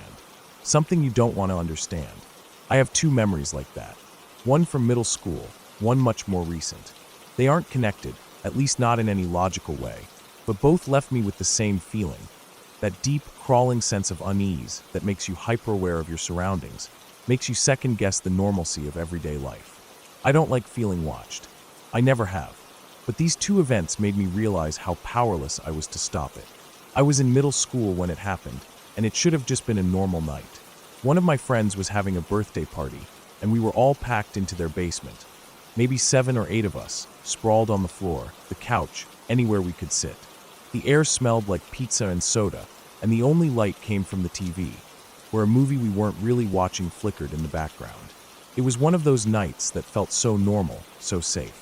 I remember I was wearing a hat. I had been calling it my gangsta hat all night, and looking back, it makes me cringe a little. But that's how middle school was, saying dumb things and thinking you were funny. We were in the middle of a game when my friend's phone buzzed. At first, no one thought much of it. Just another message, probably from someone who couldn't come to the party. But then she frowned, tilting the screen away from the rest of us. "What?" someone asked. She hesitated, then held up the phone so we could see. It was a text from an unknown number. The exact wording is fuzzy in my memory, but it was something like, "Asterisk, I can see you. You're all so pretty, asterisk." For a few seconds, none of us said anything. Then someone scoffed, rolling their eyes. "It's just someone messing with us." I was the one who told her to ask them to prove it. It didn't seem like a big deal at the time. We were kids, and we had this mindset that we were untouchable. Stuff like that only happened in movies. So we started brainstorming things to ask. Something that would prove if they were actually watching us, or just taking a lucky guess. Someone suggested, "What color is my hair?" But most of us had blonde or brown hair, nothing distinct. Too easy to guess. I suggested, "What have I been calling my hat all night?" But in the end, we didn't send anything. We just sat there, trying to act like it wasn't bothering us, but there was a weird tension in the room now, something unspoken hanging between us. Then the phone buzzed again. Her hair is brown, and that's her gangsta hat. I felt my stomach drop. We hadn't sent a response. We all stared at each other, waiting for someone to laugh, to admit they were messing with us. But no one did.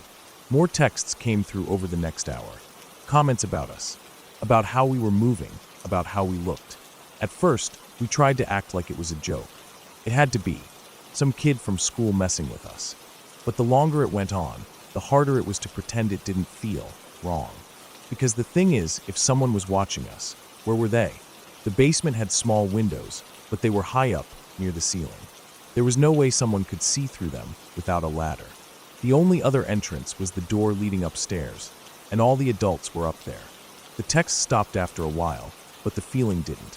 I spent the rest of the night glancing over my shoulder, listening for sounds that shouldn't be there. The party ended, and we all went home, but even in my own room, with my door locked and my blankets pulled tight around me, I felt it. That crawling sensation, that horrible awareness that someone somewhere had been watching me. The second time happened years later. I had almost forgotten about the first, or at least I had convinced myself that it hadn't been a big deal. Just a prank, nothing worth holding on to. But then there was the dream. I had fallen asleep on the couch, which wasn't unusual. It was late, and the soft glow of the TV had made it easy to drift off. But the dream I had that night was different from any other I had ever had. It was violent. I remember a man with a bow and arrow killing people. It wasn't just one attack, it was everywhere. People were copying it, making their own weapons, shooting strangers in the street. The image that stuck with me the most was a small shopping center, the kind with a few storefronts, maybe a gas station nearby. Someone had been shot there. The details were so clear, so vivid. I woke up shaken, but as soon as I sat up, the rational part of my brain kicked in. It was just a dream. A weird one, yeah, but still just a dream. Nothing real. Later that day, I was scrolling through Reddit when I saw a post about someone who had something stolen from their garage. The picture showed a bow and arrow. I felt a weird flicker of unease, but I told myself it was nothing, just a coincidence, until I looked up the location. It was the same shopping center from my dream. My stomach turned. It wasn't possible. I had never been there before, never seen it in real life. But I recognized it. The layout, the buildings, it was the exact place. No one had been killed, of course. Nothing actually happened. But it unsettled me in a way I couldn't explain. It felt like something had reached into my head, placed an image there before I had any reason to know it existed. I never told anyone about it. What would I even say? That I had a dream about a place I had never seen, and then found it online? That something about it made me feel like I wasn't supposed to know. There are some things that don't have explanations. Some things that just happen, and you have to live with the way they make you feel. I still don't know who sent those texts back in middle school. I never found out if it was someone playing a joke, or if there really was someone somewhere watching us. And I don't know why I dreamed about that place before I knew it existed. But both times, I was left with the same feeling. The feeling that somewhere, someone was watching. And I would never know who.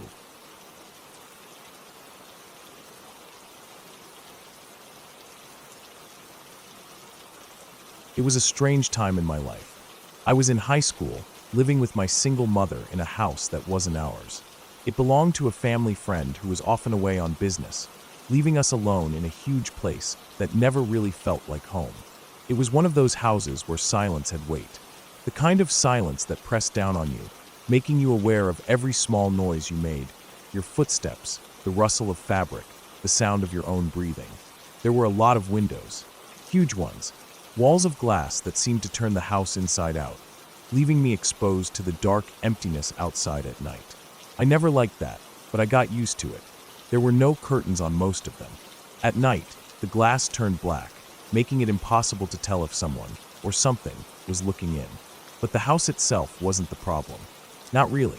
The first time something happened, I was alone in my room during the afternoon. I was sitting on the floor beside my bed, playing my guitar. The house was quiet, the kind of quiet that should have made every small sound stand out. But I wasn't paying attention to anything else. I was singing, my voice loud, filling the space. And then I heard it. A voice. It joined mine, perfectly blending with the note I was holding. It wasn't an echo. It wasn't some trick of the acoustics. It was separate, a real voice, from the other side of my bed. I stopped singing immediately. The voice stopped too. Everything inside me went cold. I didn't turn to look. I couldn't. For a few seconds, I just sat there, my whole body locked in place, my heart pounding so hard I could feel it in my throat. Then, in a blind panic, I ripped my blankets off the bed, threw them over myself, and curled up underneath, squeezing my eyes shut. My phone was still in my pocket. I fumbled for it, barely able to breathe, and called my mom. I stayed there, buried under the blankets, until she got home. I didn't tell her exactly what happened. I didn't want to say it out loud, saying it would make it real. For a while, I told myself it was just my imagination, that I'd misheard something, that I had been so focused on singing that my brain had tricked me into thinking I heard a second voice. It was easier to believe that than to accept the alternative. But things didn't stop there. A few days before New Year's, I started reading about brainwave entrainment, how different frequencies could affect your mind. I found a binaural beat generator and decided to experiment. I made my own preset, a 10-minute session with 2 tones shifting through the 10 Hz range. It was just something to mess around with. I put in my headphones and listened. The next day, my mom asked me to take out the trash. I didn't think about the binaural beats. I wasn't thinking about anything, really. Just another ordinary day. I walked through the house toward the garage, stepped outside into the driveway, and suddenly they were there. A cluster of floating, colorful orbs, swirling a foot above my head. I stopped dead. They weren't in my eyes. Not floaters, not tricks of light. They moved in space, shifting and dancing, real enough that I could almost reach out and touch them. It only lasted a few seconds, and then they were gone. I stood there, staring at the empty air. The moment stretched. The world felt wrong, tilted. I felt watched, but there was no one there. I never saw the orbs again. A couple of days later, I was at work. New Year's Day, early shift, produce department at Deerberg's. The store was dead. No customers, only a few employees scattered around. I was alone in the prep room, cutting and packaging lettuce with a huge knife. The only doors were the swinging ones leading to the main store and the cooler door at the back. The cooler door was heavy, and it swung on a double-sided hinge. I knew the sound it made when it moved, the way the air pressure changed when it opened.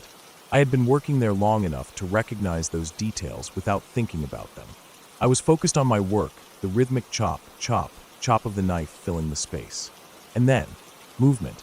In my peripheral vision, I saw the cooler door swing open. I heard it too. A man stepped out. I turned my head so fast it hurt. There was no one there. The door wasn't even moving. If it had opened, it would have still been swinging slightly. But it wasn't. It was completely still.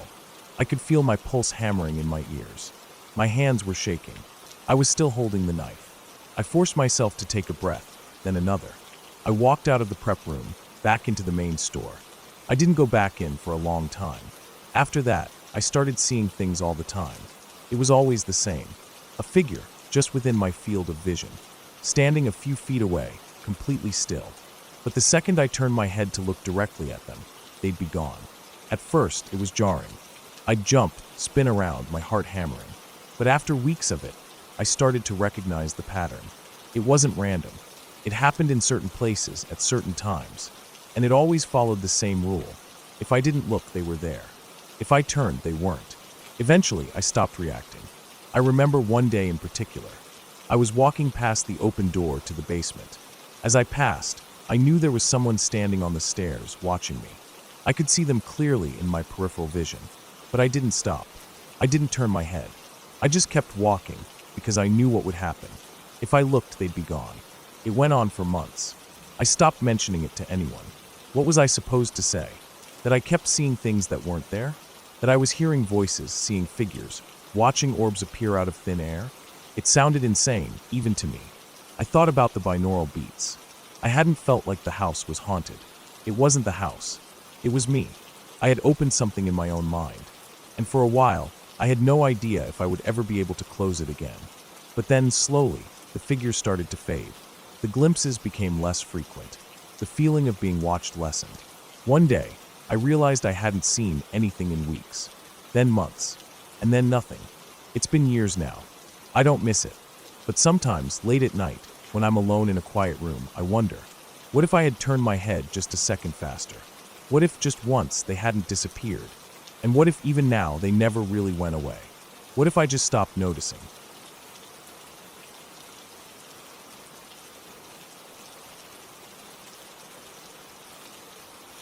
I was 10 years old when it happened. It was a night like any other, or at least it was supposed to be. I was living in Anchorage, Alaska, with my mom and my older brother. We had a house near the YMCA, one of those older places with creaky floors and a basement that was always a little too cold, no matter the season. My brother and I shared a bathroom downstairs, and my bedroom had a window that sat right above my headboard. That window had always made me a little uneasy. It wasn't anything obvious, nothing I could really explain to my mom or my brother without sounding ridiculous. But something about it made me nervous. Maybe it was the way the big floodlight from the YMCA always shined through, making everything glow in this dull, artificial white. It wasn't pitch black in my room at night. The light was too strong for that. Instead, it cast these deep shadows, stretching across the walls, bending and shifting whenever something outside moved. I'd grown used to it over the years, but there were nights where it made my skin crawl. The house had changed a little since we first moved in. A few years before, when I was younger, there was no fence in the backyard. It had been open, leading straight into the back lot behind the YMCA. But by the time I turned 10, there was a tall wooden fence separating our house from that space. It wasn't anything fancy, just thick wooden planks, old enough to look weathered but sturdy enough to stand tall. The kind of fence that made you feel safe, like there was some kind of boundary between you and whatever was on the other side. That night, I had done what I always did. I turned off my lamp, pulled my blanket up to my chin, and settled into sleep. My bed was pressed against the wall under the window, and I could feel the faint glow from outside filtering through the glass. I squeezed my eyes shut, trying to ignore it. Then I saw it. I wasn't even looking for anything. I wasn't expecting anything. My eyes had been drifting shut, my mind already slipping into that half-dreaming state, when something made me look. On my wall, right across from my bed, was a shadow, a shape, a person. My whole body locked up. At first, my brain refused to understand what I was seeing. I stared, unmoving, my breath caught in my throat.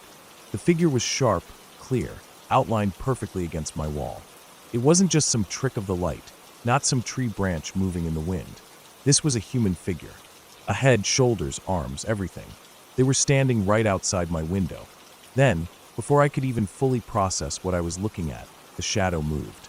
It walked away. The shape shifted, stepping sideways out of the frame of my window, disappearing beyond where I could see. But I didn't move. I couldn't move. My heart was hammering so hard in my chest that I thought it might shake the whole bed. I felt sick, like something heavy had settled in my stomach. My skin was burning hot, but I was freezing at the same time. I wanted to look. I needed to look, but I couldn't. The idea of sitting up, of turning my head and seeing something, or someone still out there, staring in, was worse than anything my mind could imagine. I squeezed my eyes shut, pressing myself as deep into my mattress as I could, trying to convince myself that I was safe. There was a fence. There was a fence. Except fences didn't matter. If someone had been standing outside my window, they had to be inside the yard. They had to be inside our yard. That thought made me want to throw up. My mind was racing, trying to make sense of it. Could it have been my brother? My mom?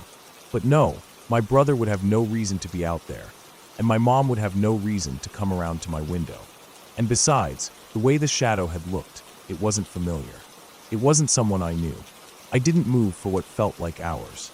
I just lay there, my heart pounding, my body frozen in place. Every single sound felt deafening. The soft creak of the house settling, the distant hum of cars on the main road, the occasional gust of wind rattling the fence outside. My ears strained for anything else, anything out of place. Then I heard it, a noise from outside.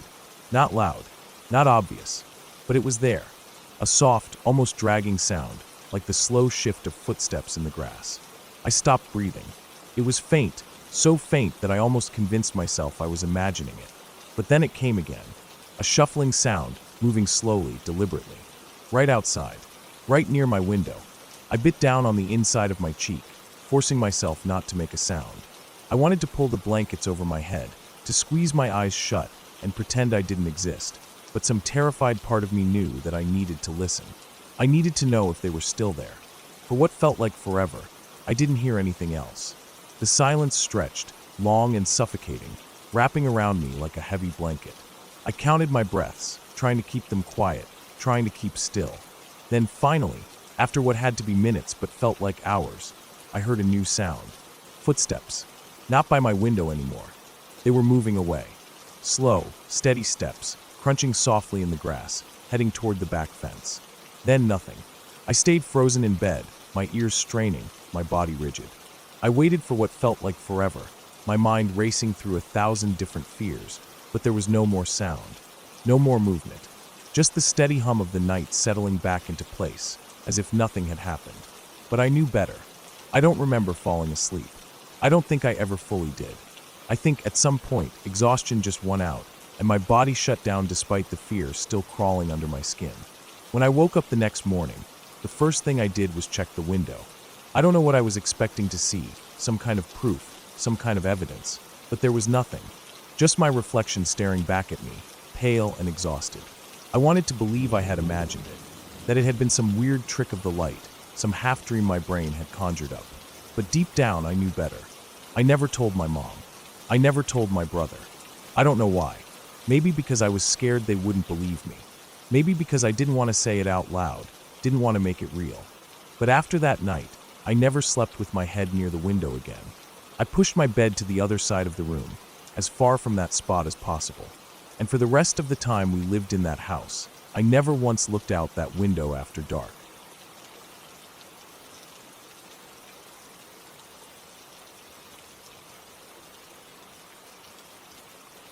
I grew up in the middle of nowhere.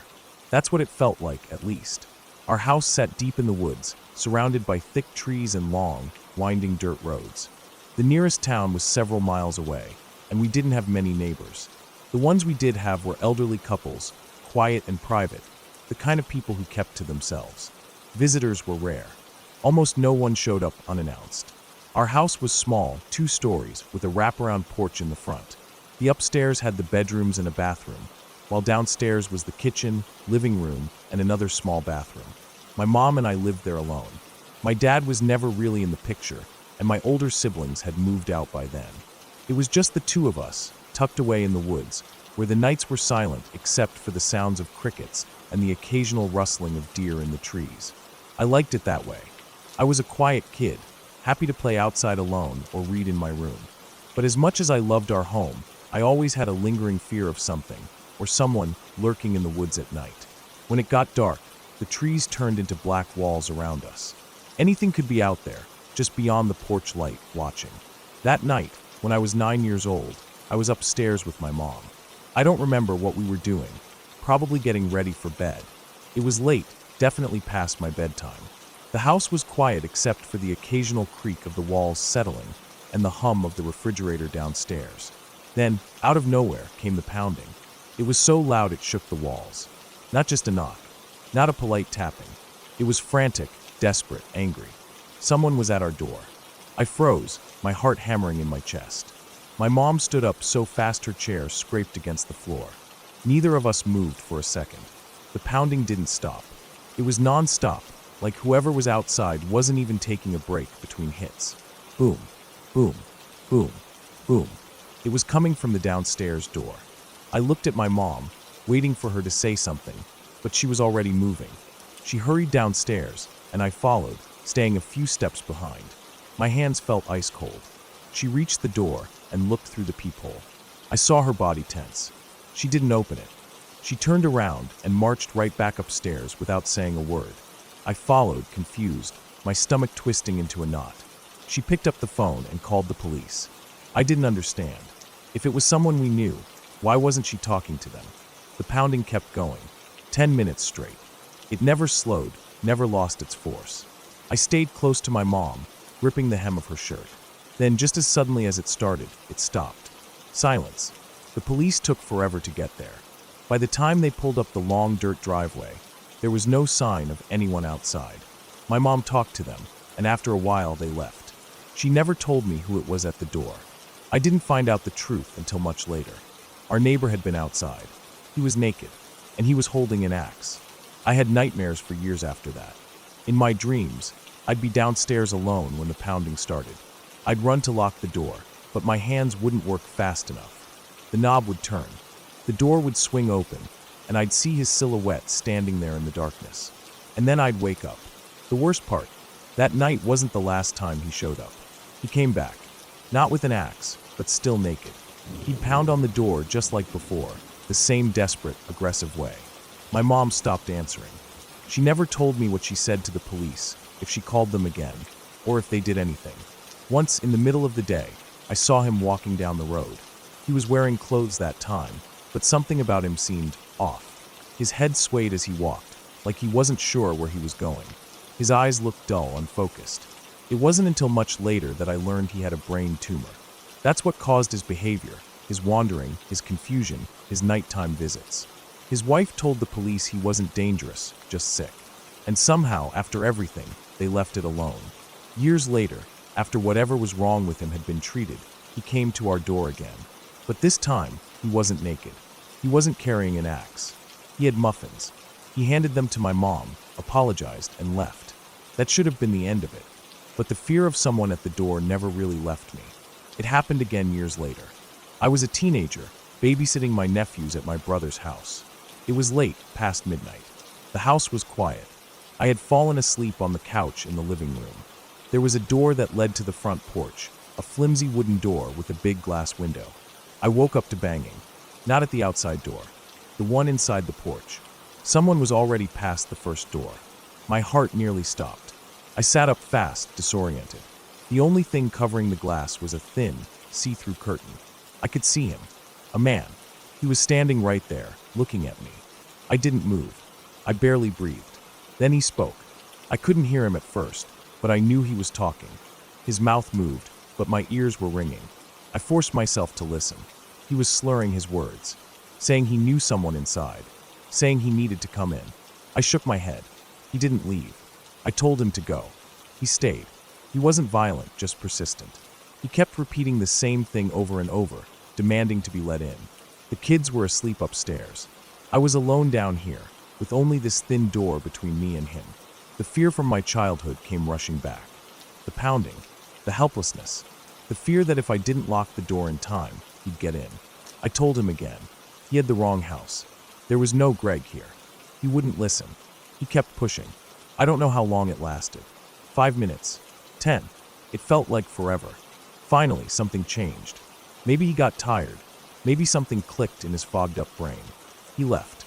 Just turned and walked off like nothing happened. I stayed awake the rest of the night, every muscle in my body rigid, ears straining for the sound of footsteps returning. The next morning, I told my brother. He double-checked the locks, then shrugged it off. Probably just some drunk guy. Maybe. But that didn't change the fact that he had been inside the porch, one flimsy door away. I never babysat there again.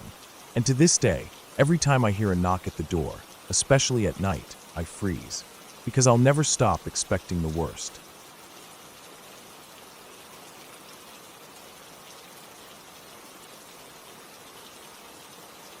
The heat hit us the second we stepped out of the car.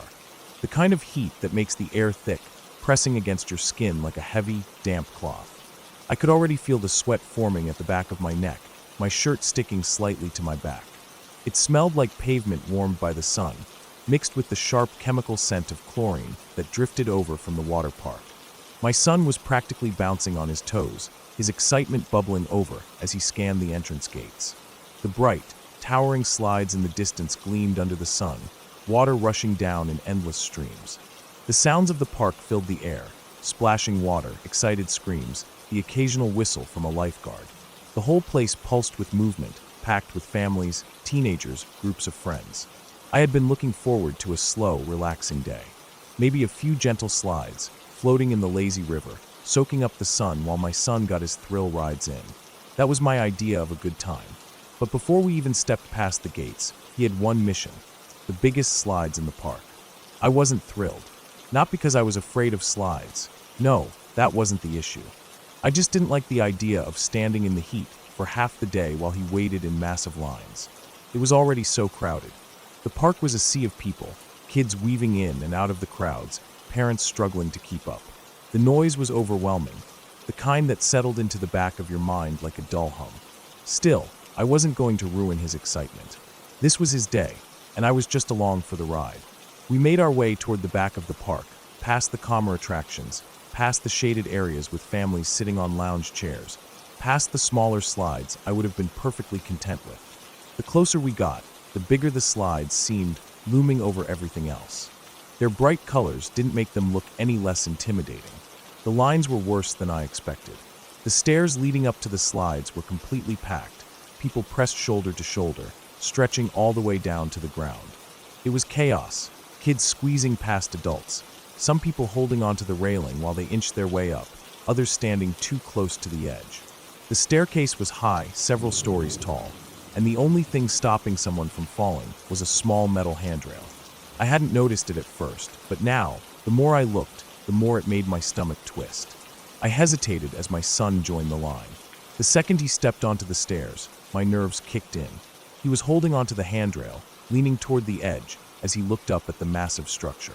It wasn't like he was dangling off or anything, but there were so many people, so much movement, so many chances for something to go wrong. I told myself to relax. He was fine. He knew how to handle himself. But I couldn't look away. He moved higher, disappearing among the crowd. I stood below, eyes locked on the staircase, tracking his movements as best as I could. My feet felt planted in place, my muscles tight with a tension I couldn't shake. Every step he took made my anxiety worse. The people around me blurred into the background, just a mass of noise and movement. The only thing I focused on was him. I should have looked away. I should have found a distraction, something to break the cycle of thoughts running through my head. But I didn't. I just stood there, watching. Eventually, he reached the top. For a moment, I felt relief, until I realized that from where I stood, the platform at the top blocked my view of the slides. I could see people going down, 2 at a time, but I couldn't see him anymore. I had no idea what was happening on the platform. I waited. People came down the slides, one after another. The water shot them out into the pool below, sending waves rippling across the surface. I watched every single person, expecting to see him any second now. But the minutes passed, and he didn't come down. I told myself I had probably just missed him. Maybe he had already come down while I was blinking, or maybe he had gotten out of the pool without me noticing. I scanned the crowd, looking for his blonde hair, but there were too many people. Another minute passed, then another. I felt a cold knot forming in my stomach. Why wasn't he coming down? I kept waiting. I watched every single person that came down those slides. I counted them, my heart racing with each one, but my son wasn't there. I told myself I was being ridiculous. He was fine. Maybe he was just hesitating at the top, watching others go before him. Maybe he was trying to build up the courage to go down. But then I saw it, a shape falling, not down the slide, but straight down, past the staircase. My body locked up, everything inside me going cold. I saw him. I saw him falling. It happened so fast that my mind struggled to process it. He had been at the top. He had been waiting. And now, suddenly, he was falling, several stories straight down. My breath caught in my throat. My vision tunneled. Then he hit the water. For a split second, my body didn't move. My brain couldn't catch up. Then he surfaced. He was fine. He had made it onto the slide after all. He had come down like he was supposed to. He was in the pool now, safe. The relief was so overwhelming that my legs almost gave out. But then, something was wrong. He wasn't getting out of the water. The lifeguard was going in. I couldn't breathe. The water rippled as the lifeguard reached for him, pulling him toward the surface. His body wasn't moving the way it should. Something was happening. He wasn't okay. I pushed through the crowd, my voice ripping through the air. People turned, stepping aside, but it wasn't fast enough. The distance between me and the pool felt impossible, like I was moving through heavy water. I heard it then. A voice. Familiar. Close. Mom. I kept pushing forward, the panic tightening around my throat. Mom. I felt something tug at my shoulder. My son was beside me, standing there, wet, looking up at me. My legs stopped working. My heart slammed against my ribs, my breath catching so hard it hurt. I turned to look at him, really look at him. His hair was damp, strands plastered to his forehead. His skin glistened with water. His eyes were confused, searching mine. I turned back to the pool. The lifeguard was still in the water.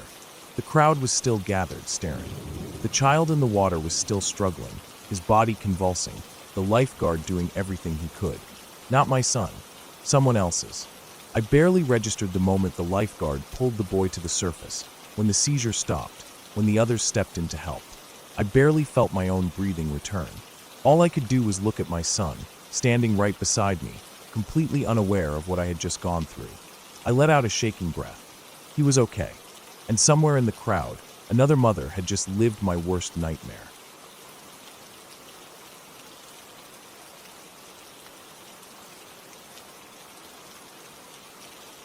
I woke up, but I couldn't move. My body felt like it was pinned to the bed, heavy and stiff, as if an invisible weight was pressing down on my chest. I tried to lift my arms, tried to shift my legs, but nothing happened. I could breathe, but even that felt strange, shallow and weak, like something was holding me down from the inside. My eyes were open, and everything in my room looked the same, but something was wrong. The dim glow of my nightlight barely reached the farthest corners of my bedroom. The door was cracked open, just a sliver, the way my mom left it so the hall light could spill in. The soft yellow glow stretched across my floor, stopping just short of my bed. Everything was quiet. No voices from the TV in the living room, no footsteps in the hall, no hum of the heater. The silence felt thick, heavy, pressing in on my ears. I tried to call out, but my mouth wouldn't work. My lips parted, but no sound came out, just a weak, breathy exhale that barely even reached my own ears. My throat felt tight, like something was wrapped around it. My body wasn't listening to me. Then I saw him. At first, it was just a shape at the edge of the doorway, a shadow against the glow of the hallway light. A head, slightly tilted, peering around the corner. My eyes locked onto it, unable to move away. I wanted to close my eyes, wanted to turn over, bury my face in my pillow, but I was frozen in place. He leaned further into view, stepping just inside my room. The light from the hall hit him, and my stomach turned. His skin was gone, stripped away, leaving behind raw, red flesh. Pieces of muscle and sinew stretched over bone, wet and glistening. His eyes were dark pits, hollow and endless. Fire burned along his shoulders and arms, small flickering flames dancing along the exposed tissue. He was mumbling something, a low, garbled whisper that didn't make sense. Not English, not anything I understood. The sound was wrong, like words being pulled apart and stitched back together in the wrong order. I couldn't breathe. He moved toward me, stepping closer, slow and deliberate. His bare, skinless feet left no sound on the floor. My heartbeat slammed against my ribs, fast and uneven, but my body refused to respond. I wanted to scream, but my throat was locked shut. The closer he got, the more I could see the details, his exposed teeth where lips should have been, the way the flames licked at his shoulders but didn't consume him, the wet sound of his breath, rattling and uneven. He reached the foot of my bed. I could see the bones of his fingers flexing, see the tendons move as he slowly lifted his hand. The flames around his wrist flickered, stretching upward as he reached toward me. His fingers hovered over my leg for just a second, then wrapped around my ankle. I felt it. The heat of his grip burned into my skin. Not fire hot, not like touching the stove, but deep, searing heat that sank into the bone. I could feel the texture of his grip, the wetness of raw muscle pressing against me, the ridges of exposed knuckles digging into my skin. Then the paralysis snapped. I sucked in a full breath, sharp and ragged, then screamed. I kicked hard, jerking my leg back, scrambling to push myself up. My arms flailed, my body finally breaking free from whatever had held it down. I lashed out, kicking and twisting, desperate to get him off me. But he was gone. The moment my voice broke free, the room shifted. The burning man disappeared, vanished into nothing, like he had never been there at all. Instead, my mother stood at the foot of my bed, hands out, eyes wide with shock. I was still screaming, still kicking, but she wasn't the thing grabbing me. She was the one who had touched my ankle. My body hitched mid-motion as my brain caught up. The dream, or whatever it was, had shattered, but the terror hadn't left. I was gasping, my chest heaving, heart pounding so hard it hurt. I scrambled back, pressing myself against the headboard, still expecting to see him. But it was just my mom. She was saying something, her voice urgent, but I couldn't hear her over the sound of my own breathing. I saw the worry on her face, the fear in her eyes, but my body was still stuck in the moment. My ankle still burned where he had grabbed me. The room looked normal now. The hallway light spilled in like it always did. My blankets were tangled around me, my pillow half off the bed. Everything was where it should have been. But I still saw him. Not in front of me, not in the room, but burned into my mind. The way he moved, the way he looked at me, the sound of his voice, those garbled whispers that didn't belong to any language.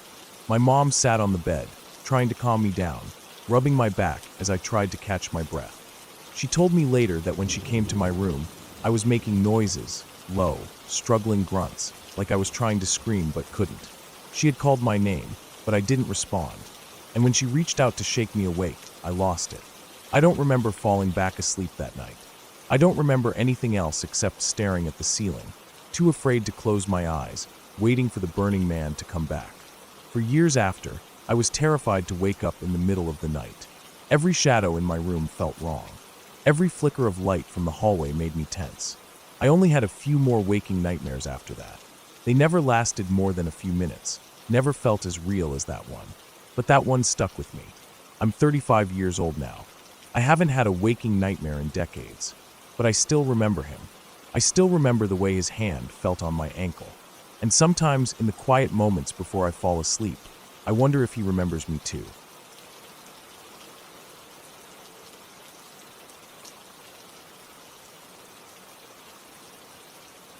I don't believe in ghosts. Not really. I've heard all the stories, sat through the horror movies, listened to people talk about their experiences like they were absolute truth. But even after everything that happened in our house, I still tell myself there must be a reasonable explanation for it all. There has to be, because the alternative is worse. I grew up in a normal house, just a regular suburban place, nothing old or gothic about it. No tragic history, just a house like any other. But for some reason, strange things always happen there. Not just once, not just a few times. Over and over, through the years, long after people moved in and out. It was never anything big, nothing that would make the news or get written down in a history book, but it was persistent. And no matter how much I tried to explain it away, there were some things I just couldn't make sense of. The first weird story in our family happened before I was even born. My mom told me about it years later, though I never liked hearing it. My older brothers were little at the time, 4 and 1. My dad was at work, so it was just my mom in the house with them. There was this painting, a big one, of a ship, hanging in the living room. I never saw it myself, but she described it to me once, dark, old-fashioned, with stormy waves crashing against the sides of the ship. It had been hanging on the wall for ages, never moved, never fallen. One day, my brothers were in the bedroom, being loud. Just kids playing, messing around.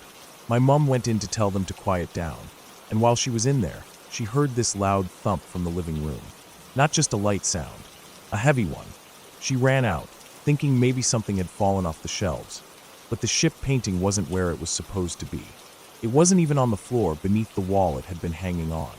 It had somehow bounced across the archway into the dining room and landed upright against the opposite wall. She stood there staring at it, trying to make sense of it. The nails were still in the wall, undisturbed. There was no way that thing should have been able to move like that, let alone land standing up. My dad got rid of the painting that night. When I was 15, my great-grandmother died. I had met her a few times, but we weren't particularly close. She lived a long life, and we all knew it was coming. What we didn't expect was what happened afterward. For the next year, our house was different. I don't know how else to describe it. It just felt different. I started feeling like I wasn't alone when I was in my room. I'd lie in bed at night and feel a weight shift the mattress, like someone had just sat down next to me. One night, I was lying on my side, trying to fall asleep, when I felt something wrap around my waist. Like an arm. I was frozen. My heart was pounding so hard I could hear it in my ears. I didn't turn over. I didn't move. I just lay there, too afraid to do anything. Eventually, I must have fallen asleep, but when I woke up, I felt like I had dreamed the whole thing. Except I hadn't, because my eldest brother had his own story. A few weeks later, he woke up in the middle of the night to find his blankets pulled up over his head. Not the way he had left them. He always slept with them bunched up at his feet, but when he woke up, they were tucked in tight around his face, like someone had wrapped him up. He freaked out, obviously. He wasn't the type to scare easily, but even he admitted it was weird. And then there was the computer. I used to sit in front of it for hours, playing games, watching videos, wasting time like any teenager. One night, I was just sitting there, not even touching the keyboard, when the screen suddenly turned on by itself. It made me jump. I stared at it for a few seconds, waiting to see if it was just some weird glitch. The monitor wasn't set to turn on with movement, and the mouse hadn't been bumped. But it wasn't just a one-time thing. The computer started doing it at all hours, middle of the night, early morning, even when no one was home. My dad didn't believe any of it, but then he started having problems at work. He worked in a convenience store, nothing special. But weird things kept happening there too. Slushy lids would flick out of their holders with no one touching them. The automatic doors would open and close when the store was empty. His car, parked in the lot, would flash its headlights even though no one was inside. He never admitted it was connected to what was going on at home, but I could tell it unnerved him. Eventually, things settled down, and we all moved on with our lives. But the house never fully went back to normal. My brother and his fiancée moved in for a while after we had all grown up. She was the kind of person who was really into spiritual stuff, psychic readings, energy work, all that. One night, she was in bed when she saw something. A woman, not a ghost, not a floating figure, just a woman, long black hair, walking around the bed like she had just stepped through a hole in the air. She didn't float. She didn't disappear into the walls. She just walked, like she had been there the whole time and had suddenly been sucked in from somewhere else. Then she was gone. My brother's fiancée wasn't scared. She was fascinated. She talked about portals, other dimensions, things I didn't really understand. But I knew one thing. That house didn't let go of people. Even after we all moved out, it lingered. Years later, long after my parents had sold the house and moved away, I drove past it again, just out of curiosity. It looked exactly the same. I parked across the street, just staring at it, remembering everything. I don't know what I expected. A sign, a feeling, something. But the house just sat there. And yet, as I sat in my car, I had this overwhelming feeling that if I walked up to that front door and turned the handle, it would still be unlocked. Like it had never really closed behind us. Like it was waiting.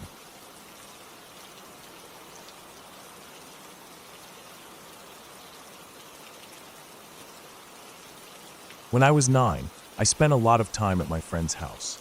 His family lived in an older home, nothing fancy, just a typical house for the area. It had a narrow driveway with patches of grass growing between the cracks, a porch with peeling paint, and one of those screen doors that always slammed too hard when you let go. Inside, the floors creaked no matter how careful you were, and the basement always smelled like dust and wood. His mom and mine were good friends, so they'd sit in the kitchen, talking for hours while we played. Sometimes his little sister, who was only 5, would tag along with us. That day wasn't any different. Our moms were in the kitchen, voices blending with the hum of the fridge and the occasional clink of coffee cups. They told us to go downstairs, which wasn't unusual. The basement was where most of our toys were, and they liked having us out of the way while they talked. I never liked those basement stairs, though. They were steep and made of old wood, the kind that always groaned under your weight, even if you were a kid. The railing felt loose, like it could snap off if you grabbed it too hard.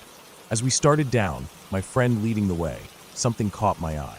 The basement had a few rooms, mostly used for storage, and one of the doors was slightly open. Inside, where the dim light from a single hanging bulb barely reached, I saw something, or someone. It looked like a girl, but she wasn't solid. She stood just inside the room, her body see-through, as if she were made of smoke or mist. She wasn't moving, just standing there, facing us. I felt my stomach drop. I didn't wait to get a better look. None of us did.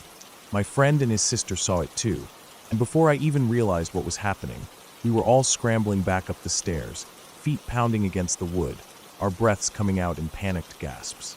We burst into the kitchen, our moms startled by the sudden commotion. My heart was racing, my hands shaking, but looking back down the basement stairs, nothing. The door to that room was closed. That night, when I was finally back home, I lay in bed replaying what I had seen over and over. Maybe it had been a trick of the light. Maybe it had been something hanging in the room, and my brain had twisted it into a shape that wasn't really there. Either way, I couldn't shake the feeling that I had seen something I wasn't supposed to. Not long after, something else happened, something even stranger. I had trouble sleeping as a kid, especially when I stayed up late watching things I probably shouldn't have. That night, I had been watching a show about Bigfoot. He scared me more than any ghost ever could. There was something about him. The way he was always just out of reach, always lurking in the shadows. It made my skin crawl. When I finally went to bed, my mind wouldn't shut off. Every noise outside, every creak of the house settling, sent a jolt of fear through me. I tossed and turned for hours, my thoughts racing. Then suddenly I woke up. I wasn't sure why. The house was silent, no movement, no voices. I glanced at my alarm clock, but in the darkness, I could only make out a faint red glow. It was early. Too early. I felt a strange pull to get up.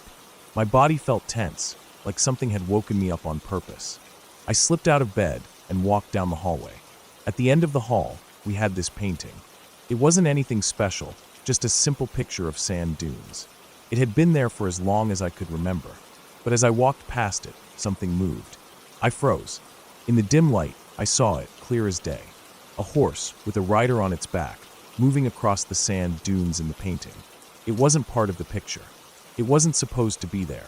But it was moving, galloping across the frame before disappearing into nothing. I felt my chest tighten. My first thought, Bigfoot. I don't know why, but my terrified 9-year-old brain instantly made the connection. Maybe he had cursed me for watching that show. Maybe he had killed my family while I was sleeping, and this was his way of letting me know. Panic set in. I ran to the kitchen, my breath coming out in shaky gasps. That's when I saw it. The sliding door to the deck was wide open. I stopped in my tracks, my stomach flipping. My mind raced through every possibility. We never left that door open at night. Ever. My family was in the habit of locking everything before bed. So why was it open? I stood there, heart pounding, staring at the darkness beyond the doorway. I was too afraid to step closer, too afraid to see if something, or someone was out there. That's when I yelled for my mom. The house came alive with movement. I heard my parents' bedroom door open, heard footsteps coming down the hall. My mom appeared, half asleep, confused. I pointed to the open door, my hands still shaking. Then, just as I was about to start rambling about the painting, I heard another sound, someone moving outside. The fear in my chest turned to something colder. My mom flipped on the porch light, and for a second, I expected to see something terrifying standing there. But it was my uncle. He had arrived early from out of the province and had let himself in. The relief hit me so hard I almost felt dizzy. The painting? Maybe I had imagined it, my tired brain playing tricks on me. The door? Just a coincidence, nothing sinister. But at that moment, standing there in the kitchen, my mind still reeling, it had felt like something much worse. Even now, thinking back on it, I still don't have an explanation for what I saw. Maybe it was just my imagination. Maybe it wasn't. All I know is that for a few terrifying moments, I truly believed that something was watching me in the dark.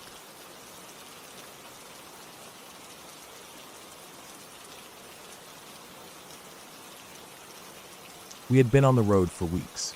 My husband and I had taken time off work, packed up our camper van, and set out to explore New Zealand at our own pace. No fixed schedule, no plans, just driving, stopping wherever felt right, and soaking in the vast, empty beauty of the countryside.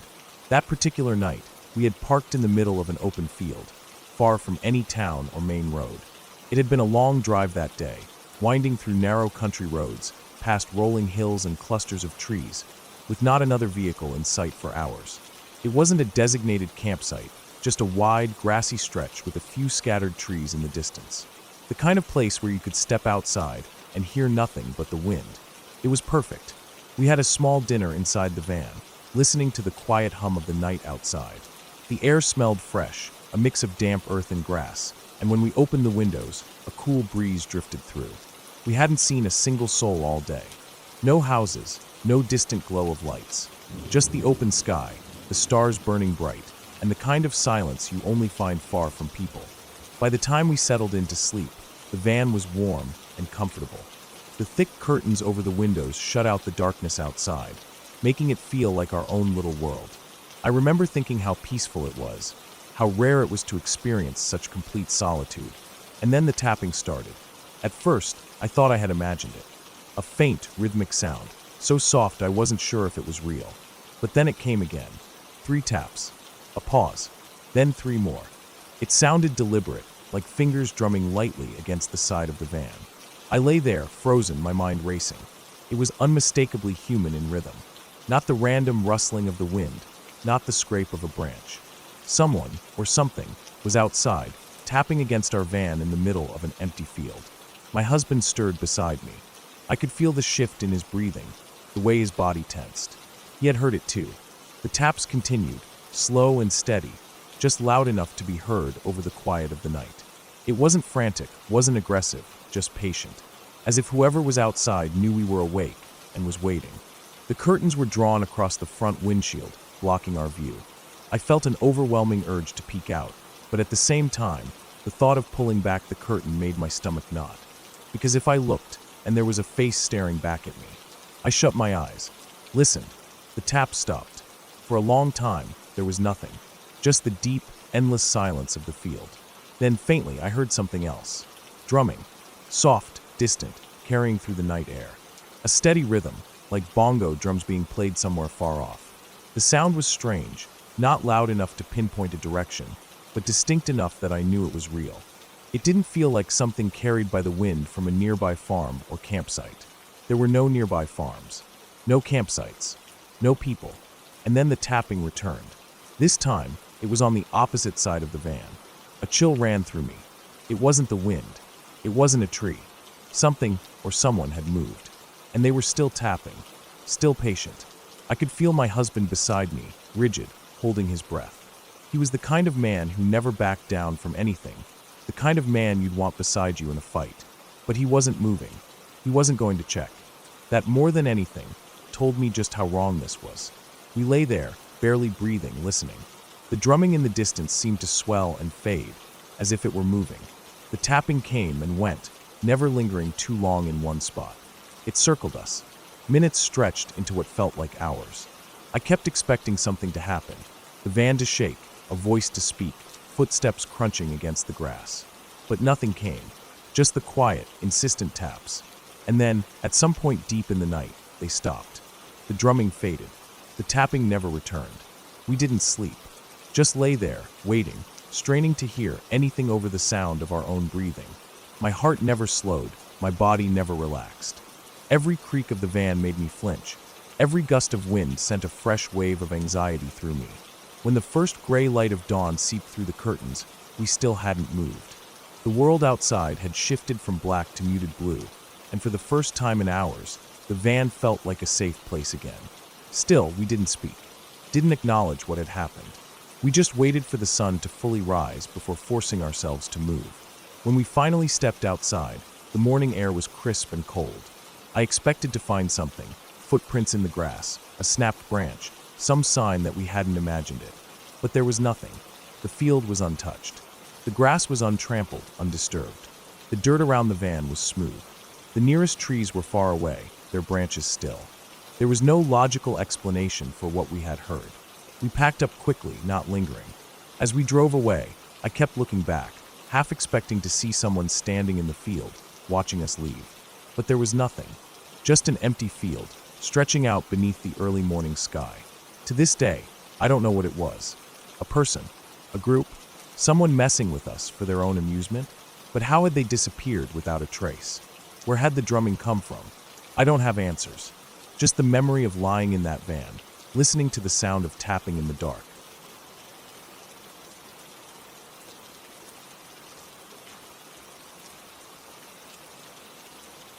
I don't know how long I had been asleep when I woke up, but the feeling hit me immediately.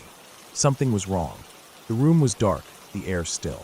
The familiar hum of the small oscillating fan in the corner was the only sound. I could see my dresser across from me, the faint red glow of my alarm clock on top of it casting just enough light to make out the shape of the room. The cheap plastic blinds covering the windows were pulled down, but they never sat quite right, leaving thin gaps that let in tiny slivers of moonlight. Then I saw them.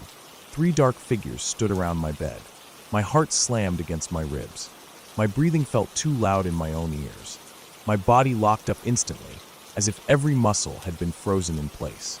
I couldn't move, not my arms, not my legs, not even my fingers. The only thing I could do was move my eyes, and I darted them frantically between the figures, trying to make sense of what I was seeing. They were small, shorter than an average person, maybe about 4 feet tall. Their movements were quick, jerky, unnatural. I could barely make out their forms. There were no facial features, no details, just these solid black shapes shifting around me. They weren't standing still. They would tilt their heads, shuffle slightly, then suddenly move several steps in an instant, like something out of a broken film reel skipping frames. I wanted to scream. My brain was sending every command it could to my body, but nothing was working.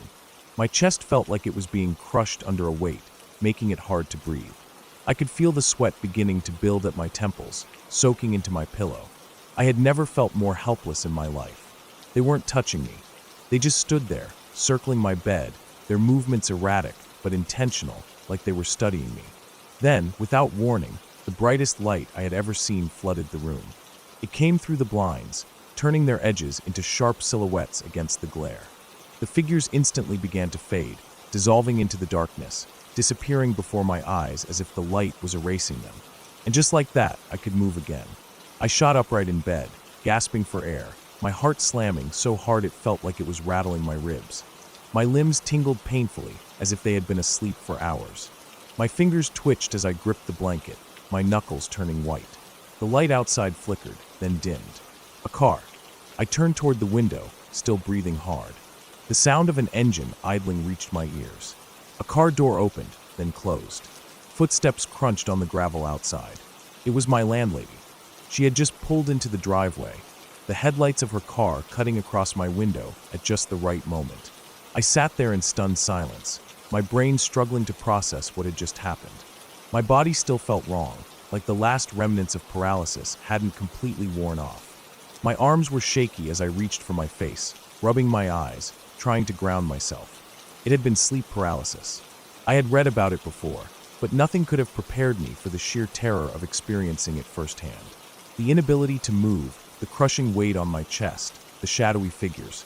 It was exactly what I had read about in stories of so-called alien abductions. The timing was almost too perfect. Just the day before, I had been reading about cases of people claiming to be taken from their beds by strange beings. It had to be in my head, some nightmare twisting its way into my half-awake brain, but it had felt so real. I stayed sitting up in bed for a long time after that. The fear didn't fade quickly. Even after my heart rate settled and the sweat cooled on my skin, I kept looking around the darkened room, half expecting to see movement in the corners. My brain kept telling me I was awake now, that nothing was really there, but the fear stayed. It lingered in the air like static electricity, making my skin crawl. I didn't sleep the rest of the night. The next time something like that happened, I was in the hospital. It had been years since that night in my garage apartment, but I had never forgotten it. I never had another full-blown sleep paralysis episode like that again, but I had moments. Times when I would wake up feeling like I couldn't move for a second, or when I'd have the sensation of a presence in the room just before waking up. It was never as bad as the first time, but it was always unsettling. But this was different. I had been in the hospital for a few days, recovering from an injury. They had me on strong painkillers, Dilaudid at first, then transitioning me to oxycodone. My head felt like it was stuffed with cotton most of the time. Everything was slightly off, like I was experiencing the world through a thick pane of glass. That night, I had finally managed to fall asleep. I had earplugs in. The guy in the room down the hall was loud, always yelling at the nurses or talking on the phone late at night, so I had started blocking him out with earplugs just to get some rest. It worked. The world was quiet, distant, and I finally slipped into sleep. Then, bang, a massive explosion ripped through my head. It was the loudest sound I had ever heard, like a bomb had gone off inside my skull. The force of it jolted me awake instantly, my heart hammering, my whole body tensed for impact. My hands flew up to my ears, but I could still hear the ringing. I looked around the hospital room in panic. Nothing. The machines beside my bed beeped steadily. The hallway outside was silent. No alarms, no shouting, no rushing footsteps. No explosion. My brain caught up to my body a few seconds later. I had just had exploding head syndrome. I had read about it before. It wasn't dangerous, just a weird neurological phenomenon where your brain misfires as you're falling asleep or waking up, making you hear a sudden, deafening noise that isn't real. A hallucination, but purely auditory. It was harmless, but that didn't make it any less terrifying. The worst part was how real it had felt. The sound had come from inside my head, like a gunshot fired straight into my skull. It hadn't come from the hospital, hadn't come from the hallway, hadn't come from outside. It had been me. I took deep breaths, trying to slow my racing heart. My hands were still shaking as I pulled the earplugs out. The room was still quiet, just the soft whirring of machines and the occasional distant beep from the nurse's station. I sat there for a long time, staring at the ceiling, trying to will my body to relax. I knew what had happened. I understood the science behind it. I knew it wasn't paranormal, that there were no ghosts, no intruders, no strange entities watching me from the darkness. But logic didn't erase fear. Just like before, knowing the truth didn't stop my body from reacting like I had just experienced something beyond explanation. Sleep did not come easily after that.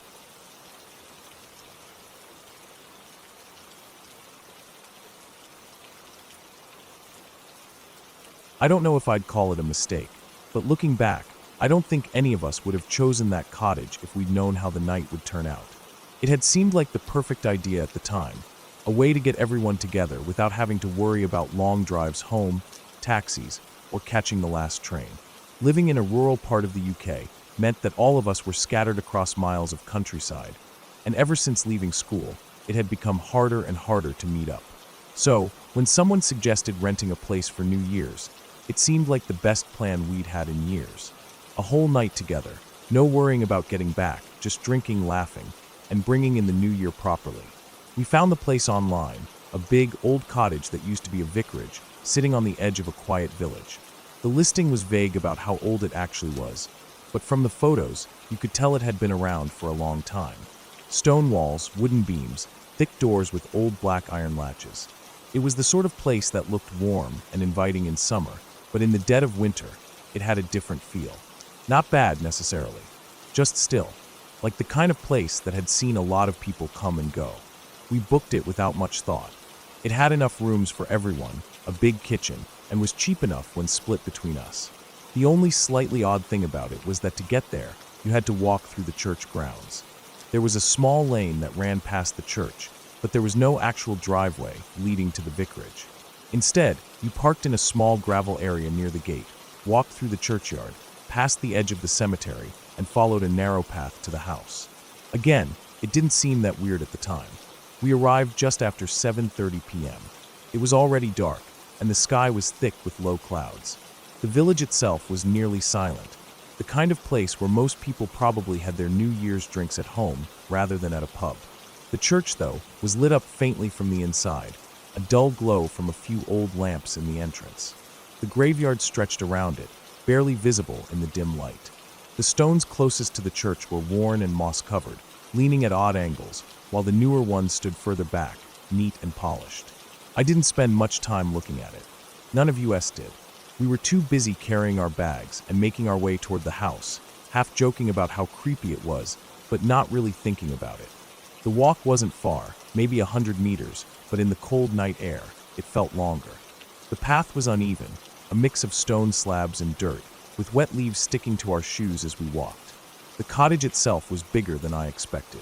Up close, you could see how thick the stone walls were, the way the old mortar had started to crumble in places. The windows were small, set deep into the walls, and the front door had an old brass knocker that rattled when we pushed it open. Inside, the place was warm but had that slightly damp smell that old buildings get in winter. The heating was on, but the stone floors were cold, even through socks. We dumped our bags in the entrance hall and started picking rooms. The upstairs had several bedrooms, all fairly small but enough for us to share. The furniture was old, mostly dark wood, with thick, heavy doors that creaked on their hinges. My room was at the back of the house, overlooking a small garden that led out into the trees. The others picked rooms at random, tossing bags onto beds, cracking open drinks, and shouting back and forth as we settled in. It was around 8 p.m. when it happened. I was in the kitchen, pulling bottles out of a bag when I heard the scream. It wasn't just a yelp or a startled shout, it was full-on panicked screaming, coming from upstairs. For a second, none of us moved. Then, before I could even put the bottle down, there was the sound of footsteps thudding down the stairs, and she came barreling into the kitchen. She was shaking, properly shaking, with her arms wrapped tightly around herself, eyes wide, chest rising and falling like she couldn't catch her breath. She backed into the corner, nearly knocking a chair over, her mouth opening and closing like she was trying to say something but couldn't. I didn't know what to do. None of us did. Someone grabbed her by the shoulders, trying to calm her down, but she jerked away, still looking like she was about to bolt. Eventually, we got her to sit down. She wouldn't go back upstairs. She wouldn't even look at the staircase. It took a long time before she could get the words out. She had been in her room, unpacking, sitting on the floor, when she looked up and saw an old woman sitting in the corner, cross-legged, facing her. She hadn't heard anyone come in. She hadn't seen anything move. The woman had just been there. That was bad enough. But the thing that made her lose it completely was that when she jumped in shock, the old woman had looked at her and, her words, *snarled star. Not frowned, not scowled, snarled, like an animal. I didn't know what to think. None of us did. The room had been empty when we ran upstairs. The door had been open, and there was nowhere for anyone to hide. But she was too shaken up for it to be a joke. No one could fake something like that. She wanted to leave. There was no talking her out of it. Someone packed up her stuff for her while she stayed downstairs, refusing to go back up. We offered to walk her to her car, but she didn't want anyone near her. She just grabbed her bag and practically ran out of the house, back through the churchyard, and drove off. After she left, the rest of us stood around in silence. The mood had changed completely. We checked the room again, properly this time, looked under the bed, in the wardrobe, behind the curtains. Nothing, but none of us wanted to sleep in there. The night went on, but it never really felt right after that. We still drank, still talked, but there was a weight in the air that hadn't been there before. I think we all kept glancing toward the staircase, toward the doorway of that empty room. I didn't sleep much that night.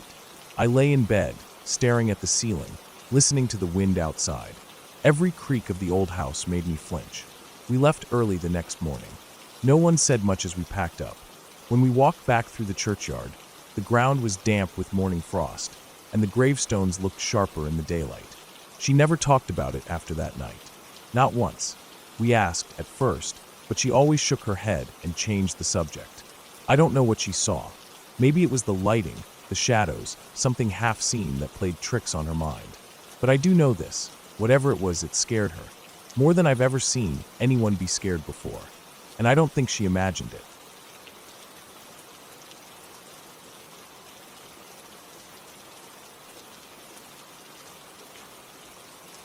I was about 8 years old when this happened. I remember bits and pieces of it, but most of the details come from my parents, who told me the full story when I was older. Even now, when I think about it, it makes my skin crawl. At the time, I didn't fully understand how close we came to something terrible. We lived in a quiet neighborhood, the kind of place where people left their doors unlocked during the day and let their kids ride bikes up and down the street without worrying.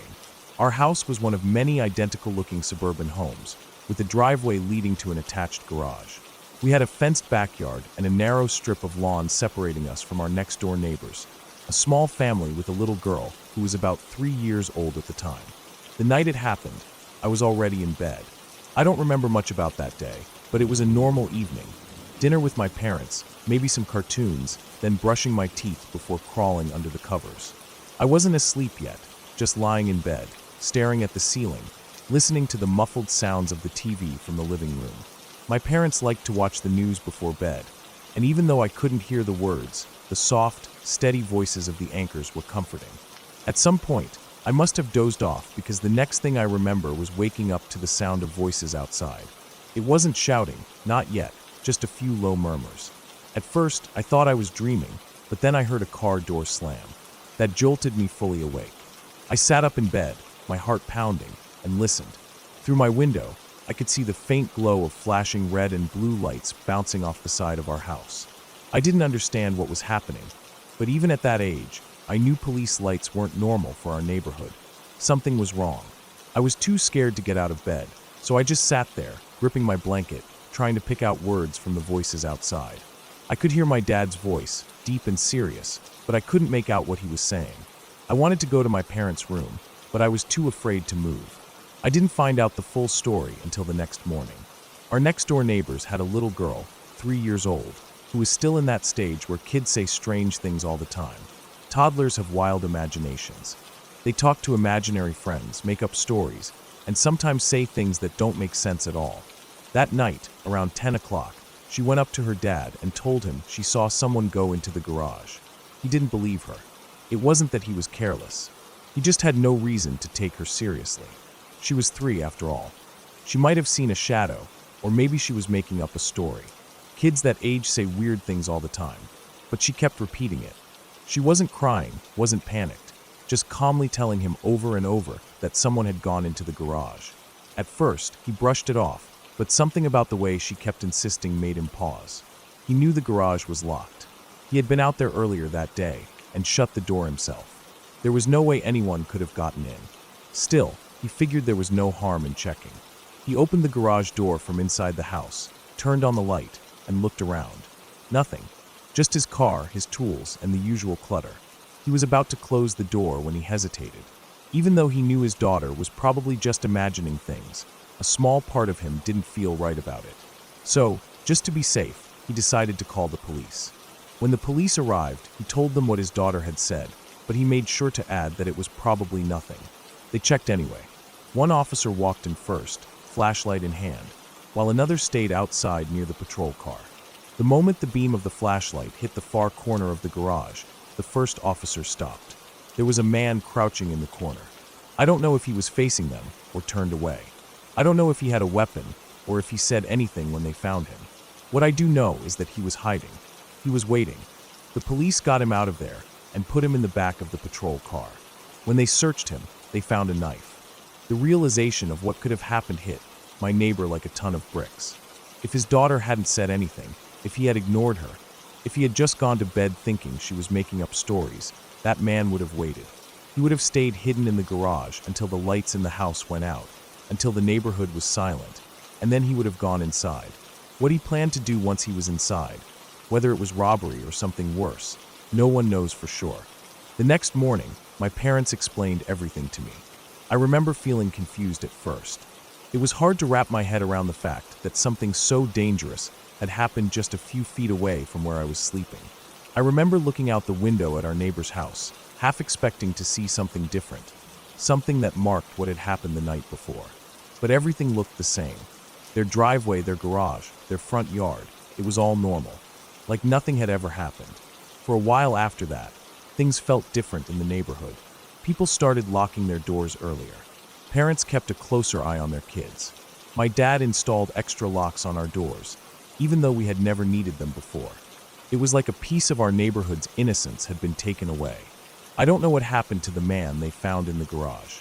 I don't know if he had been watching the house for days, waiting for the right moment, or if it was just bad luck that brought him there that night. But I do know one thing. A 3-year-old girl saw something that no one else did.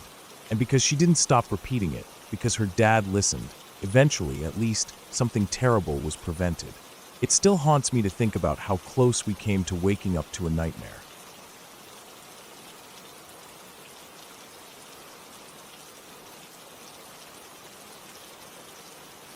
I never believed in things I couldn't explain. I grew up thinking the world had rules, laws of physics, cause and effect, and the kind of logic that kept everything grounded. If something strange happened, there had to be an explanation. I thought that way for a long time. That changed when I saw the frost on my friend's window. I was 17 then, living in a town that had grown fast over the years. It used to be quiet, mostly farmland, but now it was all townhouses and cul-de-sacs, packed together like someone had rushed to fit as many people as possible into one space. The old places, the empty fields, the woods at the edge of town, the quiet roads with no streetlights, were disappearing under layers of concrete and cheap siding. One of those places was near an old burial ground. At least, that's what people said. No one really talked about it, and there weren't any plaques or markers, just stories passed down from older neighbors or kids who liked to freak each other out. I never gave it much thought. It wasn't like there were bones sticking out of the ground or anything. Just a place where people used to be before all of this was built over it. My friend, let's call her Claire, lived in the townhouses they put up near that area. Her family had moved in a few years earlier, and they were always fixing something up. New paint, new floors, tearing down walls. The place never felt finished. I used to joke that her parents were going to renovate the whole townhouse into nothing. She never laughed at that. It started small. Claire would complain about things going missing. A pair of scissors she just used, her phone, her house keys, stupid little things that always turned up later in weird places. I brushed it off. Everyone misplaces things. Then she started hearing noises. Not at night, when the mind plays tricks on you. In the early mornings. Footsteps moving through the house. Sometimes faint, like someone stepping carefully. Other times heavier, like they didn't care who heard. Doors creaking open. The sound of something shifting in another room. Her parents said it was the house settling. She didn't buy it. One morning, she woke up and saw it. It had been cold that night. One of those mornings where everything outside is covered in a layer of frost. Her window was no different, iced over with delicate patterns of white. But in the center of the glass, there was a face. Not a simple smudge, not something that could be mistaken for a trick of the frost. It was detailed, too detailed. The side profile of a man's face, sharp features, deep-set eyes. The frost had formed in a way that you could see the lines around the eyes, the veins almost. Like someone had pressed their face against the glass and left an imprint, but more precise, more defined, like it had been carved there. She took a picture. I saw it. It didn't look real. It looked deliberate, like someone had etched it into the frost with incredible precision. But that wasn't possible. It was on the inside of the window. She wiped it away with her hand. It melted under her touch. It never came back. That was the moment I stopped trying to explain things. Years later, I met someone else. Let's call her Sarah. She lived in a different part of town, nowhere near the burial ground, but what she told me stuck with me just as much as Claire's window. Sarah saw a man.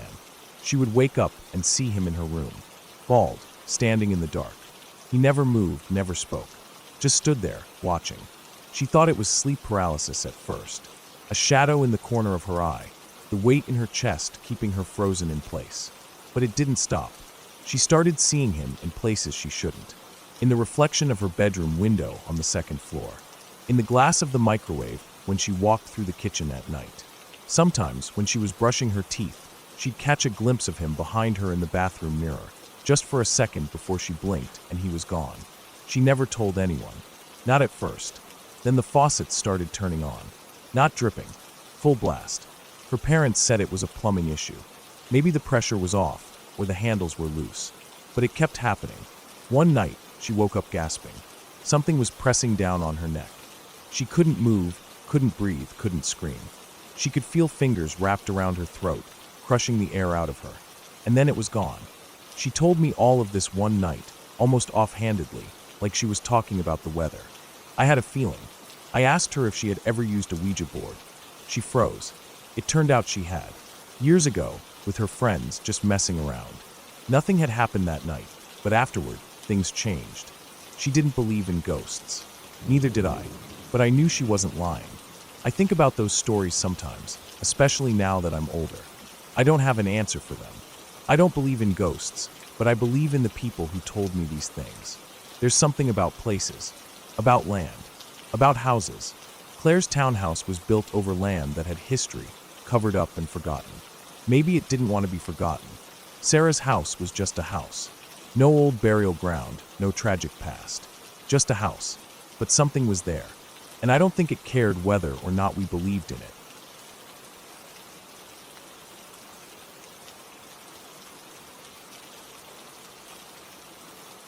I had always been interested in lucid dreaming.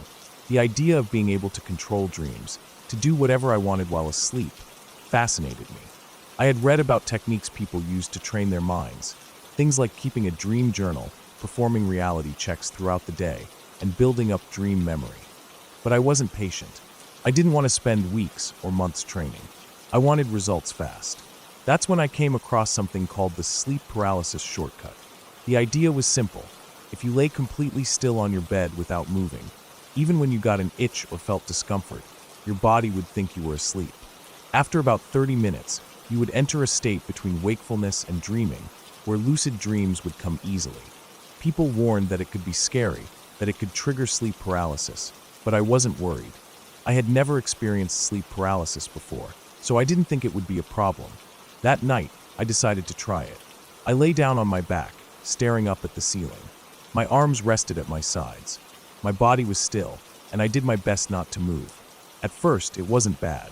My mind wandered, and I focused on my breathing, counting each inhale and exhale. But after about 10 minutes, the discomfort set in. My nose itched. My throat felt dry. My fingers twitched slightly, and I had the overwhelming urge to shift positions. I resisted. I told myself it would be worth it. The longer I lay there, the more uncomfortable I became. My limbs felt heavy. My chest felt tight, like something was pressing down on it. My ears started ringing, and I could hear my own heartbeat. I lost track of time, but eventually, I reached a point where my body felt detached from me, as if I was just floating inside my own skin. And then it happened. I heard something outside my room. A noise, faint at first. A creak, like weight shifting on the floor. My mind snapped to attention. I knew I was alone.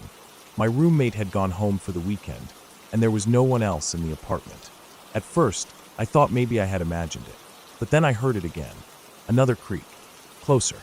A slow, deliberate movement just outside my door. I tried to sit up, but I couldn't move. Panic flooded through me.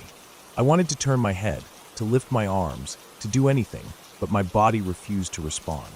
I was trapped, frozen in place, only able to stare up at the ceiling while my mind raced.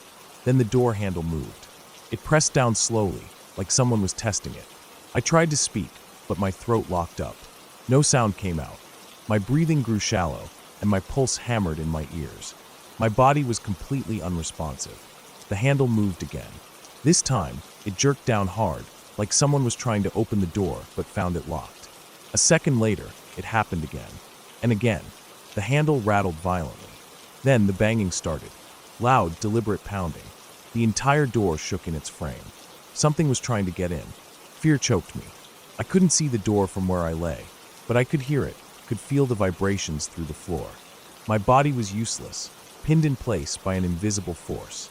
My mind screamed at me to move, to run, to fight, but I was completely helpless. The banging intensified. I felt something inside me snap. The fear vanished, replaced by something else. Something deeper. Rage. Blinding, animalistic rage. I didn't think. I didn't hesitate. I forced myself up, breaking through whatever held me down. My muscles screamed as I moved, but I didn't care. My body felt electric, like every nerve was on fire. Without a single rational thought, I launched myself out of bed and charged straight for the door. I didn't even check to see what was on the other side. I ripped the door open, my fists clenched, my entire being consumed with the singular thought of destroying whatever was out there. But the hallway was empty. Silence. I stood there, heart pounding, breath ragged, my muscles still coiled and ready to attack. The apartment was dark, untouched. No signs of forced entry. No open doors. Nothing out of place. I stepped forward, scanning every inch of the space. I checked the front door. Still locked. The windows. Still shut. I even checked the bathroom, the closets. Every possible place someone could hide. Nothing. I stood there for a long time, fists still shaking, the adrenaline still burning through me. Slowly, the rage faded, and something else settled in its place. Unease. What the hell just happened? Had I hallucinated it? Had it all been some kind of waking dream? A side effect of the paralysis? I didn't know. I sat on the couch, staring at the door to my room, unable to shake the feeling that something had been there, that something had been watching. I didn't sleep that night. In fact, I didn't sleep on my back ever again. To this day, I can't do it. If I even try, I feel the panic rise in my chest, the memory of that night creeping back into my mind. I don't know what was real and what wasn't, but I know one thing for certain. It changed me, forever.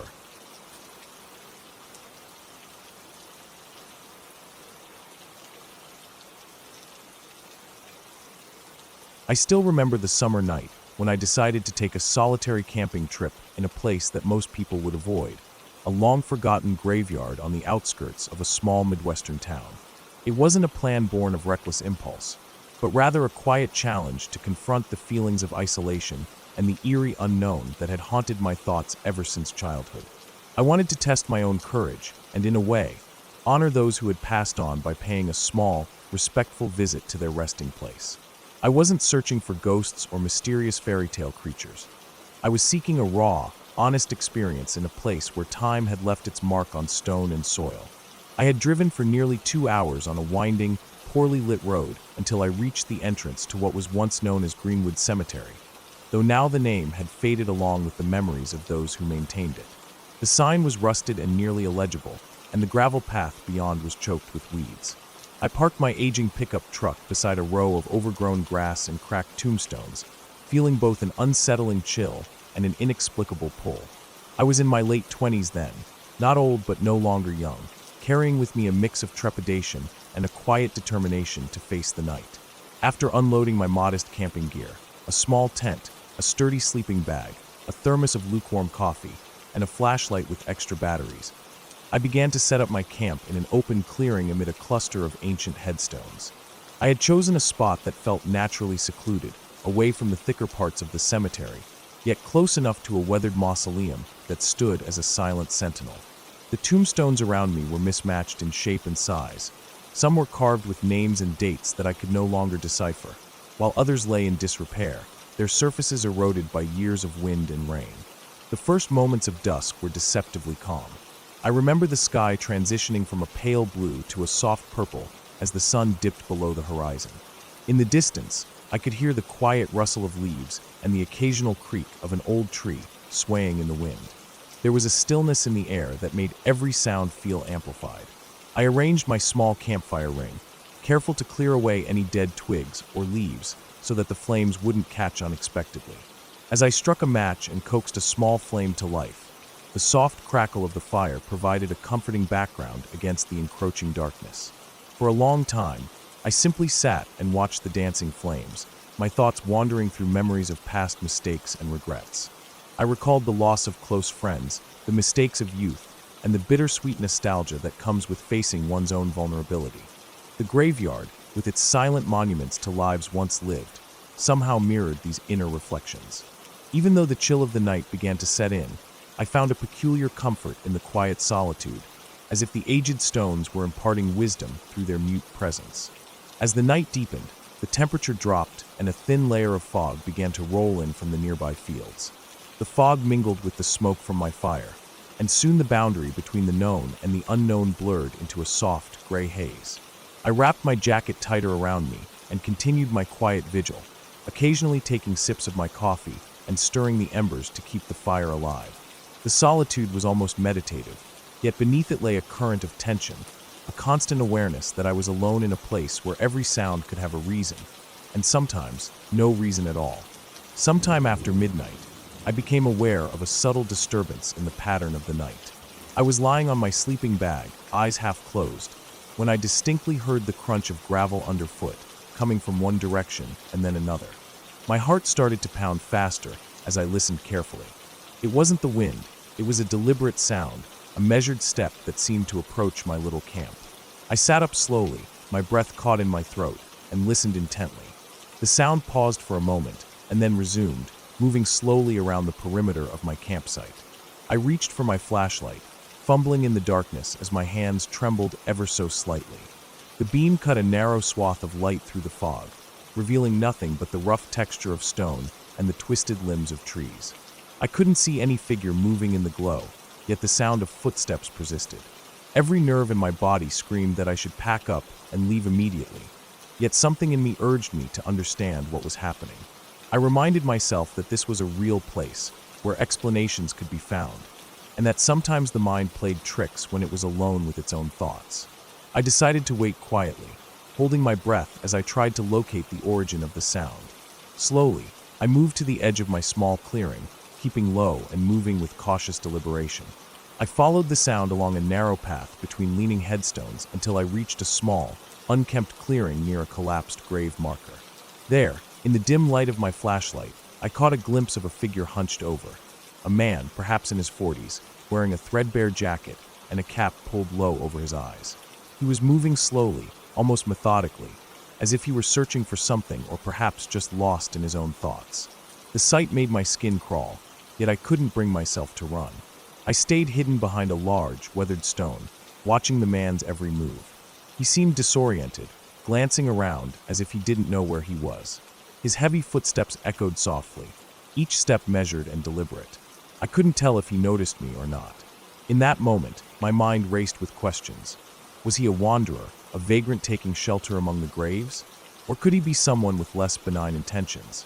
Every possibility felt as real as the damp night air that pressed against my skin. I considered retreating to my tent, but something in the man's vulnerable posture convinced me that he might be in need rather than posing a threat. The idea was risky, but my own sense of compassion pushed me to take a closer look. Slowly, I stepped out from my hiding place, the beam of my flashlight trembling in my hand as I approached the man from a safe distance. I stopped a few feet away, careful not to startle him, and watched as he looked up with tired eyes. For a moment, I expected an angry reaction, but instead his face softened into a weary expression, and he sank down onto the cold, hard ground. I remained silent, watching his every move. The man slowly rummaged through his pockets, pulling out a small scrap of paper that he held close. I couldn't hear his mutterings, but his body language spoke of despair and loneliness. It was clear he was not a threat, just a lost soul, perhaps as frightened by the darkness as I was. I decided then that I couldn't simply ignore him. even though I was still on edge. I carefully moved closer, my flashlight beam now steady, and knelt beside him on the dewy grass. Without uttering a word, I offered him a small, silent gesture of help, just my presence. He regarded me quietly, his eyes clouded with a mixture of suspicion and resignation. I sat back on my heels, and for what felt like an eternity, we simply sat there under the oppressive weight of the night. The silence was profound, yet it was filled with a shared understanding of loneliness. I realized that in a place like this, where memories of the dead outnumbered the living, even the smallest act of kindness could become a lifeline. I eventually reached into my backpack and retrieved a granola bar and a bottle of water, which I offered to him. He hesitated at first, then slowly accepted the food with trembling hands. As I watched him eat, I couldn't help but reflect on how easily fear can be mistaken for danger. In that graveyard, amid the echoes of countless lives, I had discovered not a monster, but a man, fragile, lost, and in need of compassion. The tension that had once gripped my heart began to ebb, replaced by a quiet determination to see the night through safely for both our sakes. Once he finished, he shifted his gaze towards the entrance of the cemetery, as if summoning the courage to stand. I could tell that he wasn't planning to linger in the open, and with a slow, deliberate movement, he rose to his feet. I watched as he began to shuffle away along one of the less trodden paths between the headstones. A part of me wanted to call out to him, to ensure that he would be safe in his journey home, but the night was still too raw, too uncertain. Instead, I simply nodded to myself, a silent farewell, and returned to my camp to secure my belongings for the remainder of the night. Back at my small circle of firelight, I felt a renewed sense of clarity. The encounter had shattered the illusion that every unknown presence was a threat. I was reminded that fear often takes hold of our minds in the absence of understanding, and that real life is filled with people who, though they may seem frightening at first glance, are often just as human as you and me. I decided then that the remainder of the night would be spent in quiet reflection rather than anxious vigilance. The hours that followed were a mixture of deep introspection and a cautious watchfulness. I kept my flashlight close by, its beam scanning the surrounding graveyard as I lay on my sleeping bag, my eyes adjusting to the interplay of shadow and faint light. Every rustle of wind or shift in the foliage was met with a careful assessment, but gradually, the initial burst of adrenaline subsided into a state of quiet acceptance. I told myself that while the night was full of unknowns, there was always a rational explanation behind every sound. The subtle creaking of ancient trees, the soft tapping of rain that had begun to fall in a gentle, almost rhythmic cadence, and even the occasional distant hum of a car on the nearby road. All these sounds merged into a lullaby that was strangely soothing. As the night deepened into the early hours of morning, the sky began to lighten ever so slightly. The first hints of dawn crept over the horizon, casting a pale, almost otherworldly glow across the dew.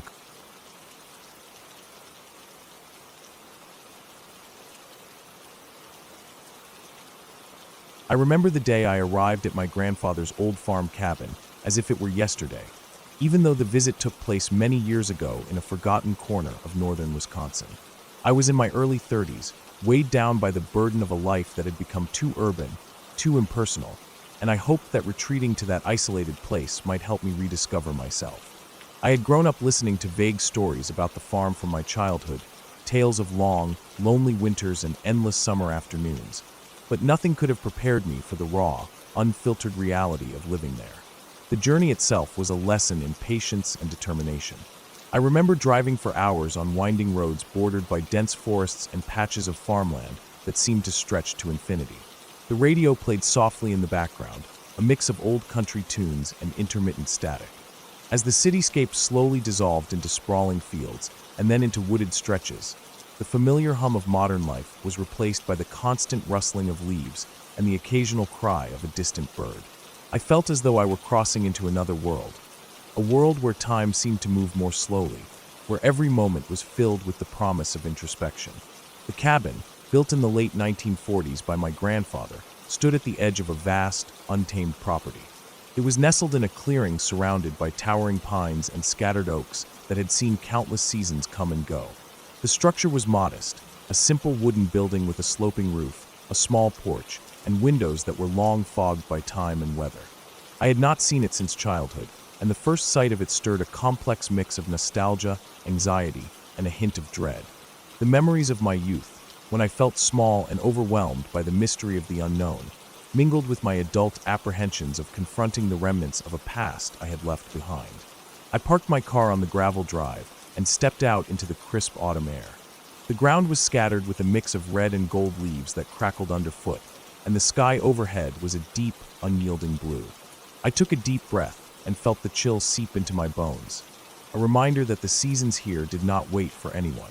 I pulled my coat tighter around me and walked up the steps to the cabin, my footsteps echoing in the silence.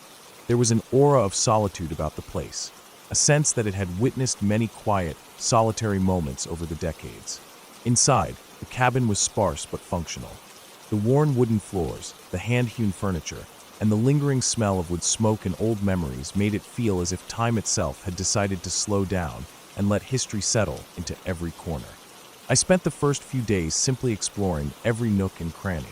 I discovered old photo albums tucked away in dusty drawers, faded letters bound by ribbon, and tools that had once been prized possessions now dulled by years of use.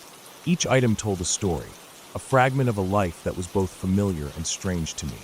I would often sit for hours, running my fingers over the surface of an old, worn desk, trying to imagine my grandfather as a young man, full of dreams and ambitions, before the weight of responsibility and the hardships of rural life had worn him down.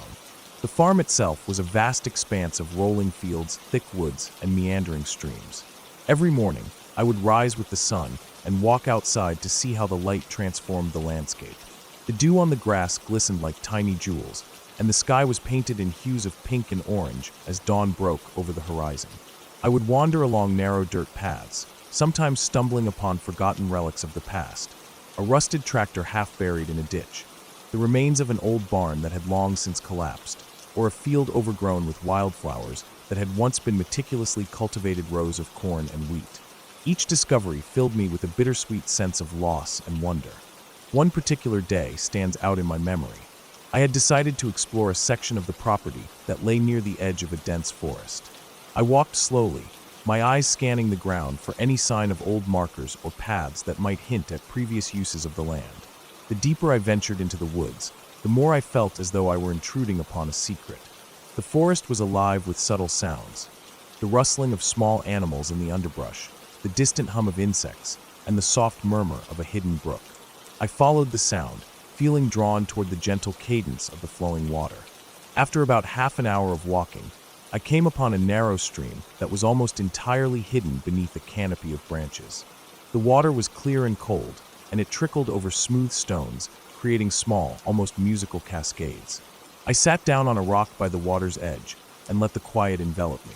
There was something deeply calming about being so close to nature, so removed from the constant rush of modern life. I allowed my mind to wander, reflecting on the stories I had heard about this place and the many lives that had passed through it. In that moment, I felt a profound connection to the land, as if the very soil beneath me held the echoes of all those who had walked here before. As the days turned into weeks, I settled into a routine that was both rigorous and strangely soothing. Mornings were spent tending to small tasks around the cabin and the property. I fixed a broken fence, cleared away overgrown brush, and even attempted to revive a neglected garden that had once been my grandfather's pride and joy. Each task was a small step toward restoring not just the physical space, but also the memories and the history that it embodied. I found that the work was meditative. As my hands became calloused and my body tired from the labor, my mind found a rare kind of clarity. Afternoons were for introspection. I would often sit on the porch with a cup of lukewarm coffee, watching the interplay of light and shadow as the sun shifted across the sky. There were moments when I would simply close my eyes and let the ambient sounds of nature, birds chirping, the rustling of leaves, the distant hum of a tractor from a neighboring farm, wash over me. It was in these moments that I felt closest to my grandfather, as if his presence lingered in the air, whispering stories of resilience and quiet determination. I recalled his weathered hands and the steady, deliberate way he worked the land, and I began to understand the sacrifices he had made for our family. One particularly vivid memory came to me on a chilly autumn evening. I had decided to take a longer walk along the old dirt road that led from the cabin to what used to be a communal gathering spot for the local farmers. The road was lined with tall, whispering trees and the occasional burst of color from late-blooming wildflowers. As I walked, I found myself lost in thought, recalling the long summer nights of my youth when the farm would come alive with the sounds of laughter and the smell of fresh baked bread from the small kitchen inside the cabin. But that night, there was a heaviness in the air, a subtle, inexplicable tension that made each step feel measured and deliberate. I couldn't shake the feeling that the past was reaching out to me, that the silent witness of time was urging me to remember and understand. The walk ended at a clearing where I discovered an old stone well, overgrown with vines and moss. It was here that I spent a long while simply sitting and looking at the ancient stones, trying to decipher the marks and symbols etched into their surfaces by time and nature. I thought about how many generations had relied on this well, how many hands had drawn water from it, and how many hearts had been lifted or broken by the simple act of turning the heavy bucket. There was a raw, unspoken connection between the well and the people who had once depended on it. It was a symbol of sustenance and of the enduring power of nature to nurture and to challenge. As the days grew shorter and the chill in the air deepened, I turned my attention back to the cabin and its surroundings. I began to restore more of the old structures on the property, determined to preserve the legacy of my grandfather's hard work. I mended the creaky wooden steps, repainted the faded porch, and even fixed the old swing that hung from a sturdy oak tree near the back of the property. Each repair was a small act of rebellion against the relentless march of time, a statement that the memories of the past were worth preserving. I often worked late into the evening, the fading light casting long shadows over the ground, and the sound of my tools echoing in the stillness of the night. One evening, after a long day of work, I sat on the porch, listening to the gentle hum of the cicadas and the distant call of a night bird. I felt a deep sense of satisfaction, as if every repaired nail and every restored piece of wood were a tribute to my grandfather and to the values he had instilled in our family. I thought about the hardships he had endured, the long, bitter winters, the unpredictable harvests, the quiet struggles of daily life on the farm, and I realized that his strength lay not in grand gestures or dramatic acts of heroism, but in his steadfast commitment to the land and to his family. That realization brought me comfort, a feeling of continuity and belonging that I had been desperately searching for in my modern, chaotic life. The nights, though long and filled with the whispering wind, were never truly dark. There was always a faint glow from the oil lamp in the corner of the cabin, or the soft light of the moon filtering through the trees. I would lie in the old bed, the mattress creaking beneath me, and listen to the quiet sounds of the farmhouse, a slow, rhythmic creak of wood settling, the occasional drip of water from a leaky roof, and the steady breathing of the land itself. In those moments of solitude, I felt a deep connection to the rhythms of nature and to the generations of my family who had once called this place home. Over time, the isolation that had once seemed so stark and intimidating began to lose its edge. I started to see the beauty in the silence, the clarity that came from being far removed from the constant chatter of modern life. The solitude allowed me to confront my own thoughts and fears, to sift through the clutter of everyday anxieties, and to emerge with a sense